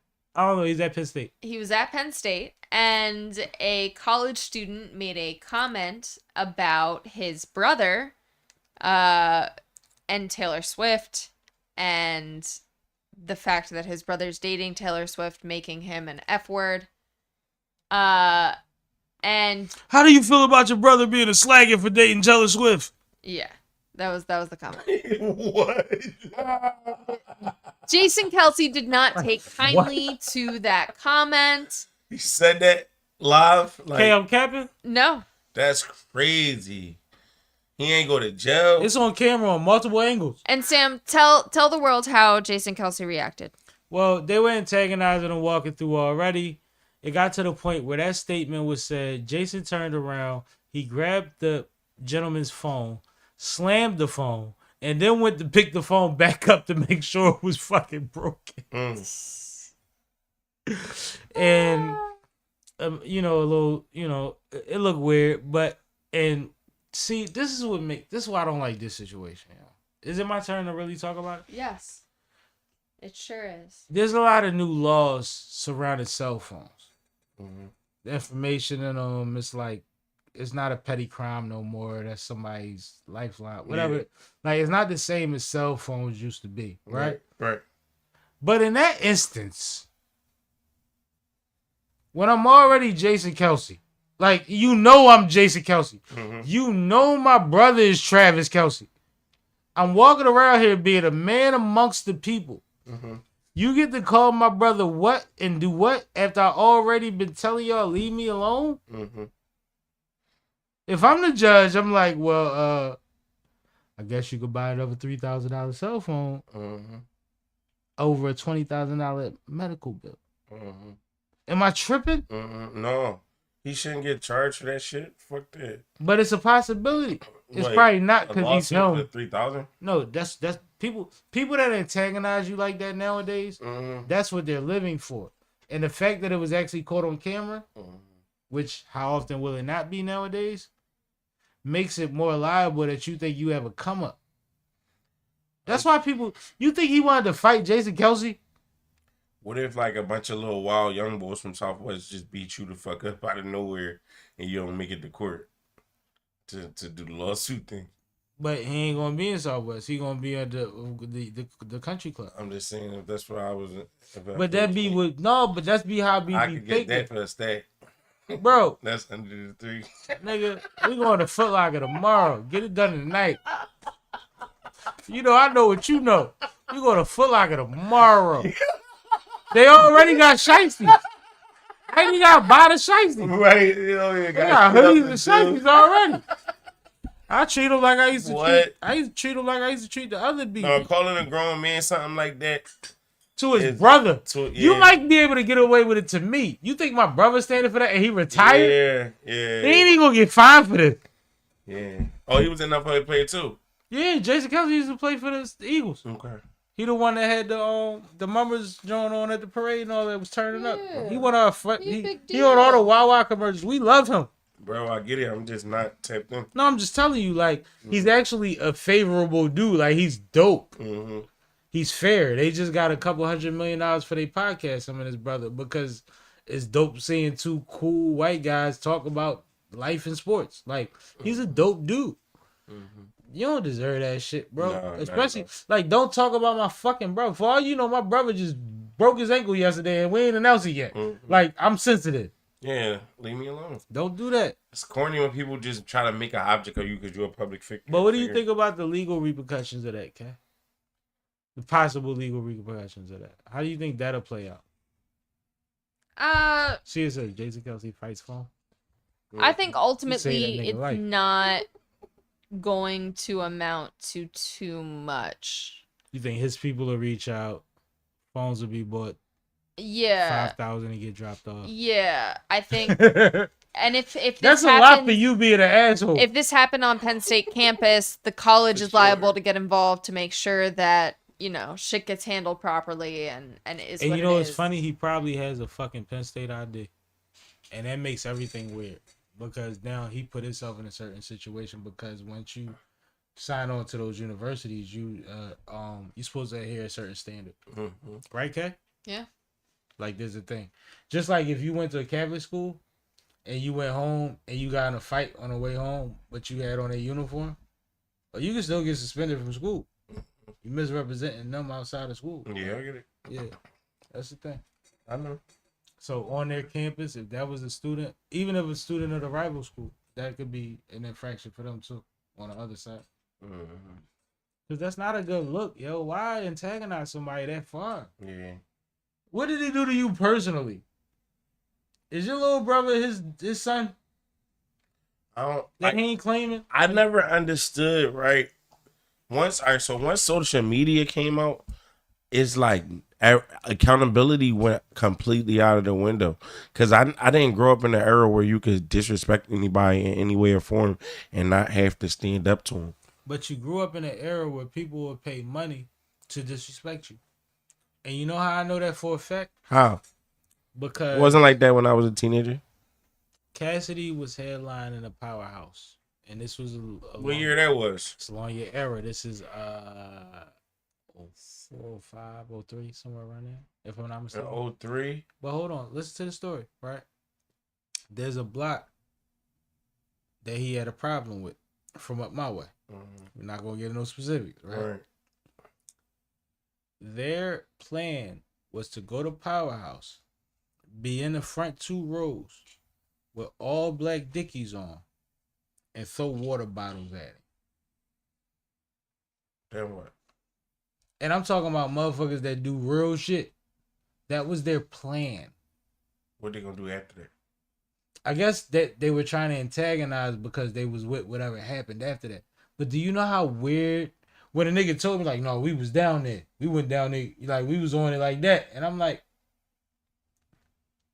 How many water bottles y'all had? I think we're getting off topic. anyway, what I'm telling you is there Yeah, are we are, people out here that are respected people that will do the weirdest shit when you're somebody. Yeah. Trust me. It's weird as hell, bro. Like, his dad, the guy that was antagonizing him, his dad probably runs a Fortune 500 company. Mm-hmm. He's an asshole. Mm-hmm. Go ahead, Kay. No, let's move on. Which is equivalent to what I was saying. We ain't got no Somebody- comments. Nah, they died out a little bit ago. They still in here, but not so many comments. Let's move on to talking about the NFL. Kay can't wait. Kay's been winning. Tiger blood. What? You've been winning, right? Tiger No, blood I didn't is win this crazy. week. I said overall. No, I'm like 50-50. Okay. Yeah. I had so much more faith in you, yo. Disappoint me, Kay. No, my wide receivers keep getting hurt. AJ Brown. Never mind. Go ahead. AJ Brown and Olave But both AJ got Brown hurt this gotta week. get a MRI. Yeah, we Sheesh. know. That's So I'm not gonna give all of the games like I usually do, but I will give you guys a update on the standings and where we're at after this week is over. So currently we have Tampa Bay playing the Chiefs. It's almost halftime, and the Chiefs are up, I believe. Where is it? Chiefs are up 10-7 over the Bucks. Like, So, when we're talking about the standings, here's where we're at. In the AFC, you're looking at the Bills and the Chiefs, of course, leading the way with the Steelers and the Texans right behind as well. And then in the NFC, you are looking at the Lions Detroit is snapping. and the Commanders. Washington looks good too. With the Eagles, the Vikings right behind as well. Yeah, that's a fact. So, we're almost halfway through the season at this point. What do you think about those standings? And do you think that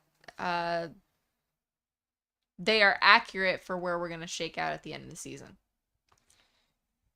I think that Kansas City is Kansas City. Washington is in a position that nobody thought they would be in, but the quarterback is super young and there's gaps and, you know, he has a lot to learn. But I love what they're doing. It's exciting. But I think the scariest thing going on right now is that Detroit energy, right? Like, Detroit is acting crazy. Detroit is nuts. And Detroit has been considered, like, cursed in the NFL. Like, No, we I know. never, like... But, like, when you really watch what they got going on, they get injuries that we're like, well, next week they're not going to be able to do that without... And it happens. Mhm. It's next man up football. You know, the shit that works. Yeah. That buys a nigga 4 more weeks to get back for the playoffs. Like, no, that's what you need. Yeah. And it's like, yo, Detroit is scary. Even like you watch the Eagles and you want to be optimistic for Philly and all of that. But like when you're in a game where you blow 3 2-point conversions, that's 3 to 6 points you didn't get. Mm-hmm. And then you wind up in a close game. That's like missing all your foul shots and thinking you're going to win a game. Yeah. You can hit all your jump shots, but when you lose by 3, you're That's going to just wish the you point. hit 7 more foul shots and won by... That's a fact. Right? You still need that shit. It's like Detroit not leaving nothing on the table. They're acting crazy, and that is literally next man up football. Offense, defense, special teams. Mm-hmm. And we just watched them on, what was it? Netflix or one of them documentaries last year. They look better this year. Like, we've seen it inside of the locker room last season during the doc. They look like something scary. How you think they match up versus the Eagles? I think they cooked the Eagles. I think the Eagles They is one of the cooked best. Eagles. I think the Eagles is one of their better matchups, though. I mean, the Eagles' defense has actually been surprisingly playing well in the last couple of weeks. Yep. But I still think that the Detroit run game has no answer right now. But the problem with that is we just seen Saquon jump backwards over a nigga after doing a spin off of another motherfucker. Like, and he ain't the only one on the Eagles that could get busy. Like, it could be fun. Like, that'll be fun. But I think Detroit probably edges that at this point. The Eagles got to put a couple more things together to make me more confident. But I think it's a fun game, bro. I think it's a higher scoring game than a lot of the games that either one of those teams have been having. Right. And I did read did read an update today that AJ Brown's injury is expected to not be anything major. It was So- talking MCL. When did you read that? When they said it was getting an MRI to make sure it wasn't an MCL tear. Yeah, but I heard it's also this is the second MRI. And it's expected not to be anything too major. All right, cool. That's a blessing. I'm not wishing bad on him, but multiple MRIs is normal. Yeah. It's normal. Trust me, I got multiple, and I Yeah. ain't special. Yeah, because I had one. they'll on my get back. the looks. You know how they want 8 slides, right? But then there's 2 slides where it's like, I want to look at that area again. Mm-hmm. You know what I mean? Like that's even for anybody that might be concerned because he had multiple. That's normal. That's normal. Okay. Improper improv. Yep. You know what improper improv is? Okay. Improper improv. What the definition of that is, or No. it's a show? No, that means you don't know what it is. Yes, it's a show. Oh, okay. It's a Queens Flip show that Queens Flip. Shout out to Flip, man. He introduced last year during the Joe Budden podcast, where he was doing live streams from their set and trying to add his flavor to it. And he had Parks from the Joe Budden podcast usually co-hosting with him. Mm-hmm. He had an open phone line. He had a board full of options, push-ups, pay the audience $100, like somebody from the audience, a bunch of shit like that. Like a game show. Yeah, like kind of like that, but very improvisational. Mm-hmm. I liked the theory behind it. I liked the first couple episodes when he started it, but what I saw happening was he wanted to do so much on Joe's white pristine set with $5,000 dolls on a state table and shit like that. Like you can't really bring flamingos in here, right? So I think they did a few episodes, few segments. He brought a few of his people from the other shows he's been doing on YouTube that we know, and some of it worked, some of it didn't, but we saw where he was going, and I think they put a pin on it and said we're gonna figure out a situation for it. Right. This is my assumption. Right. Because when he brings it back and says season 2 Improper Improv, they're on a separate set. Right. And the set is set up like that video game. What's it called? One Take or something?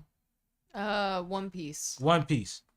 And it's a One Piece set. I don't know nothing about One Piece, but he acknowledged it and people say, yeah, I see the thing. You know what I mean? Mm-hmm. And it's big set and it's a lot of things and the wheel is in the corner so they can spin the wheel and all of that. And all I seen was on the first episode, Flip had about 12 guests, a few animals, couple pigs, and it was out of control. He had pigs in there. Yeah, 2 pigs, right? That was walking around. Flip burnt the fuck out, bro. And it was they had, Like, they really? had birds there. It was out of control. And I looked at it, and it's crazy because I was watching. You know how you somewhere and you watching it, and then you get distracted and you go to look back later. Mm-hmm. When I went to look back later, when it wasn't live stream, I'm looking at the thumbnail picture, and it's like mad people and animals, and I'm like, well, when did all this happen? I watched for an hour. Right. It's 2 hours. When did y'all get 20 more people on it? Like, I was confused.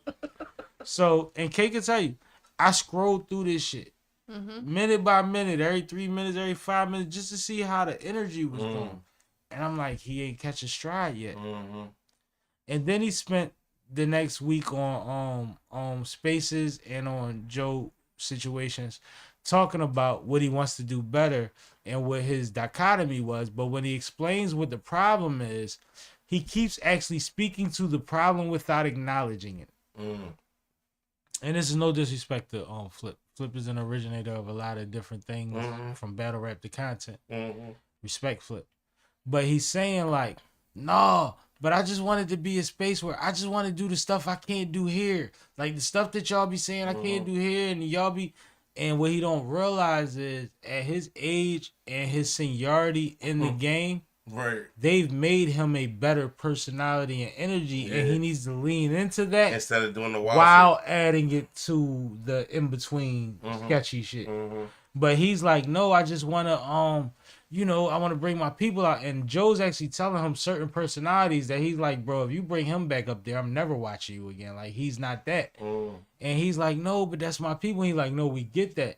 And Joe actually explained it to him very well. He said, you want to be the master of ceremonies and just have the entertainment be the entertainment. But sometimes you have to step down from that and master the ceremonies.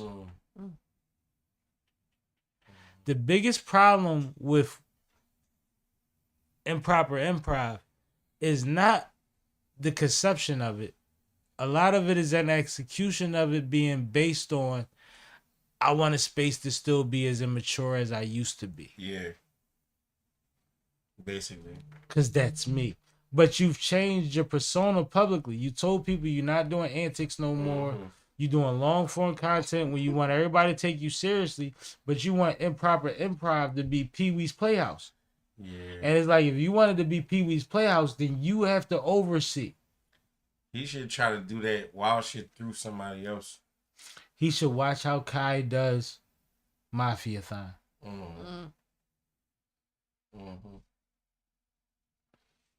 We don't need 10 people on one joint. We need 2 hours of good shit. Right? We don't need animals all the time. We don't need a chef too. We don't need a doctor at the same time. I like when he used to do them driving joints and they just start Fuck people up, and Tiana that stole shit, him. You know, that was Young and May. Tiana Taylor stole him too. Oh, she did too? Yeah. Wow.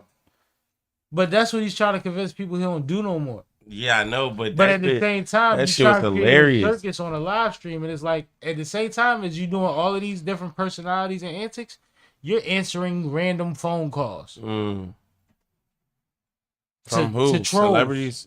Trolls. People that you gave the number out on the stream. Like, no, call me up right now while I play with this parrot.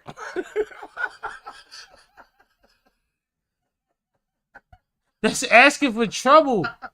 You ain't Queens Flip. You done punch people. You got niggas rolled on in your studios before. All right. But all that to say, I love the premise. I think that crazy. Why? Like, I think that Flip is somebody that runs around and uses his children as a lot of his content and has progressed a lot.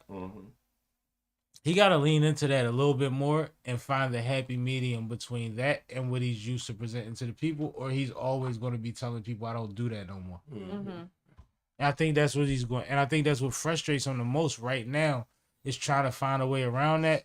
But then you release the first episode of the second season of Improper Improv and you're out of control. You ain't punch nobody, Right. but it's chaos. It's a fair take. yeah. Salute to you, man. I know the next 3 episodes will be awesome because I'm sure you got impact and I'm sure that you know how to turn up when it's time. Right. No, like he been in this situation before. Right. He had something he thought was funny that flopped. And he got bad reviews and he did the next one. I believe in Flip. Shit happens sometime, man. I believe in Flip. Part of artistry. Yeah, it come with it. Where we at? We out? You brick sometime. CCASH updates. He ain't doing that. He just said Thanksgiving he's making a turkey. Oh, he ordered it from Popeye. No, I ain't making no turkey. Nah, I'm trying to make some fish. I'm trying to make a bunch of different food. What's your favorite fish to cook? My favorite fish to cook is salmon. All right, we're going to get your weight up. But that's the salmon's a good fish. To cook? Are you gonna give your updates or are you It's salmon. good? I am going to get my updates. You keep trying to cut me off and talk about fish and shit like that. I like fish. Why are we going to get my weight up? What fish is the better fish to cook then? If it ain't salmon. We'll talk off camera. I don't want to insult the public. Sheesh. You don't want to have a political You know, half the debate people about watching fish. us eat white fish strictly. Like, Yeah. all type of white fish. Right. Trout. Anyway, so what I got going on? I think November 16th, shout out my guy, E-Pill. He got a show that he invited me out to come out and perform with the guys. Shout out Boss Beneficial, Johnny Lace. I got 2 battles about to drop from K-Shark TV promotion, CCASH versus S-Drop and CCASH versus ELZ. Both clear bodies. Oh. I got another body about to drop, CCASH versus Rex Rugal on Gates of the Garden. I need everybody to get on that joint and put your true opinion on that shit. Like, cause niggas be talking like they really won the battle. Like, niggas be delusional. Yeah, and You know I'm what gonna be in saying? the comments. So tell me how you felt about Cash outfit. Yeah, I mean, I always wear a good outfit when I go to battle. Cause I'm gonna talk about your outfit for sure. Anyway, Those slides in the November 30th, we supposed to have CCASH versus King Chi on Gates of the Garden. It's King gonna be Chi? a good card. Yeah, Like Chi? King Chi. Yeah. Okay. We got a conversation to have. You battling Kung Fu Kenny. Yeah, I guess that's who he is. He talk real dirty and slick in group chats, and them type of people be weird to me. But I just need everybody to give up their feedback, man. You know what I mean? Let me know how y'all feeling about the album, CCASH, CCASH. You know what I'm saying? 11 tracks, all like all melodic, all topic based, all like everything is just, directed one way. Shout out to the platform Sipping with Sammy. We did the album review that's out on YouTube now. You can go check that out on the channel. That was fun. We got some more I promo to just made do. your shorts with those too today. You got clips coming. Oh, that's fire. I appreciate that. She said shorts. I was throwing off like, Yeah. huh? Like pants? I had to translate. Yeah.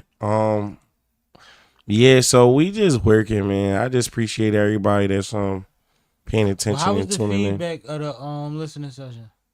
It was good. People was fucking with it? Yeah. Because Kay said that I was drawn. So I'm Oh. like, all right. Well, like talking to me and shit. Nah, she said, I think the commentary was, I kept bringing it back to me at certain points. And I'm like, no, that was the conversation. It's like relatability to I the felt like content. what it was I felt like you were compensating because you have so much of a personal relationship. And this project was going to be so personal to you. And I feel like Sam was overcompensating for the fact that he knew it was going to make you emotional. Did you feel that when Oh. you watched it? Or when you was doing it? Is that part of how you felt? Nah, I was chilling that day. I didn't. It's crazy, right? It's crazy because we always had that, like, Yeah. in my family. You know what I'm saying? I'm talking about, like, Oh, when okay. shit is going crazy, like, when shit is bad, we always had that type of energy, like, just hold it together effortlessly. But this is what I'm trying to explain to you. Mm-hmm. I think I'm so, like, part robot from being an artist and cameras and microphones and all that shit. That you don't even At that trip point, over that. I don't do it You ain't tripping yet. because I know where I am and what I'm on. Yeah. Maybe the first time I stood up and recited lyrics at my father's funeral when I was 16. Yeah. Maybe back then, like, it was a choke up. You know what I mean? Crazy. But at this point, you know what I'm saying? 30 plus and being, having to do the same thing for my grandma, you know what I'm saying? It ain't there. You know what I mean? When I know I'm in a certain set, but when it be times where I'm driving and the music on, or I'm just thinking, or I'm at a light, or I'm at a stop sign and I think it's a light and I think it's a stop sign, vice versa. Right. You know what I'm saying? That's the times when it be like, Nah, and I you know what I'm saying? I think part of it, and you can attest to this. You told me, bro, this gonna be one of them. So if you see me getting dark, like, pull me back. So some of them times that I was saying things was, one, just to give perspective, and two, I was cracking jokes because we joke. No, for So sure. why not joke? No, when I we ain't talk feel like about you something was- positive, but I respected where she was coming from. I just wanted to make sure you and yours didn't feel crazy. No, about it. not at all. I would have called you and told you at 2:00 in the morning. But that And it would have feedback, still been on YouTube, Spotify. It's like, no. that feedback wasn't really for the people. That's like my production feedback because I know you and I know your style of hosting. Yeah, that's the editor's choice. And trust me, I'm not trying to break the fourth wall or whatever. But Yeah. this was light because this is cash. We had this conversation, but I think that sometimes it's fun to when it's something like this where it's like this ain't about nothing. Yeah, we could do that sometimes for the people. No, I feel you. You wasn't wrong though because you were being considerate, and that's what's important. You was being considerate, K. You being a producer, super producer, Fine Productions, K. But yeah, keep Word. looking out for your boy, man. I'm out here. Dope project. Go ahead. No, absolutely. Appreciate y'all. And new videos coming soon. Shout out to Ghetto Rich. I got a single out with Ghetto Rich called "It's Not a Game." It's like a remix to One for PD type John, that type of beat, Philly shit. Shout out to Kush. I got a single out with him called No TikTok. I'm trying to get a dance for that, John. Shout out my baby girl Dakota. I told you if you do the dance for me, I got 50 for you. And I'm gonna post you on a TikTok doing a dance that say no TikTok. That's fire to me, I think. I like but she BSing because I'm her dad and she ain't really worried about it. You know what I'm saying? Why she worried about your $50 Christmas coming? She's supposed to do my dance. She's supposed to be my daughter's like, she's like that. She's like creative No, I and know. she wants to do that type of shit. You know what I'm saying? So I'm trying to, you right. give her a challenge. You know what I'm saying? You So, did right. yeah, man, just CCASH, man. Never not working entertainment, man. You already know. on the best platform that we got in the hood. You know what I'm saying? For the up and comers and the big guys from the city and all that. You know what I mean? How we hold it down. Sipping with Sammy. That's what we doing, K. Yeah. What's releasing on the page and what we got coming out and what's happening before we get out of it? So I just loaded the page with plenty of shorts for this week. We have stuff from our interview with Meet Spady. Fire. My guy. And what was the other interview that I loaded up today? It was something I looked at that was kind of shocking. I was like, oh, that's up there? Dang, what was it? I hope it don't sound crazy when she figured out what it was, but I definitely saw something. I was like, oh, that's coming. Oh, Soph. No, that wasn't today. That wasn't it. No, that wasn't today. I did a lot of work on the page today, so it's all kind of running together. All right, it's all good. But we also have some clips dropping this week. We always have content dropping every single day of the week. 4 p.m. is the sweet spot. We also drop some shorts at noon now because I have too much content and I'm trying to get it out the door. We always have shorts from our live streams as well. So all I'm saying is make sure you subscribe to the YouTube channel. That is our home base. That's where you find the most stuff. So find us there at SippinWitSammie. In addition to that, I have some other stuff going on for Font Productions. Get with me and get your business right. If you didn't know, we do LLCs, trademarks, and other paperwork of that source. Fire. We are a one-stop shop for all of your creative business needs. Everything from creative consultation, event curation, and media production. It is the holiday season, so make sure you get with me for your photo shoots. It is that time of year to get those done in order to have your greeting cards and all of those other things out the door in time for the holidays. And outside of that, I did just drop another podcast with RTO Podcast. If you didn't know, I have been producing for Restore the Order RTO Podcast with Mike Knox and Dutchy Man and Staff Bay. We just dropped an episode with Ines and Hollow Man talking about their infamous battle. Cousin E. And Cousin E, yes. So make sure that you go check that out on YouTube. And that's it for me. One more thing from CCASH. Yeah, I gotta say shout out to Me Spady, man. He just dropped a comment on the album review. Said the whole project was so fire. You know what I'm saying? Thank you for being a part of it, man. I thank you for coming and sliding on that record, doing what you do, man, and just keep doing that shit. You know what I'm saying? You hold it down for the city, like, I mean, in a good way. You know what I'm saying? So we appreciate that shit over here always, That's what's bro. up. Always Love salute that. Me Spady, man. I just saw that real quick. I'm like, oh, that's fire. Ironic, but you know, we support each other in a real way. So salute to you. And we out of here, man. I ain't got much more to say. Sippin', I'm sippin', I'm sippin', I'm sippin', I'm sippin', I'm sippin', I'm sippin', I'm sippin'. This is Sippin' with Sammy. I am Mr. Flash It Only, the one and only Sippin' with Sammy, Sam Malone, Barstool Rug. If you ain't sippin' with Sammy, you ain't sippin' right. Please get your fucking life together. This is Sippin' with Sammy. Damn, Sammy, you done fucked. Damn, Sammy, you done fucked. Damn, Sammy, you done fucked up.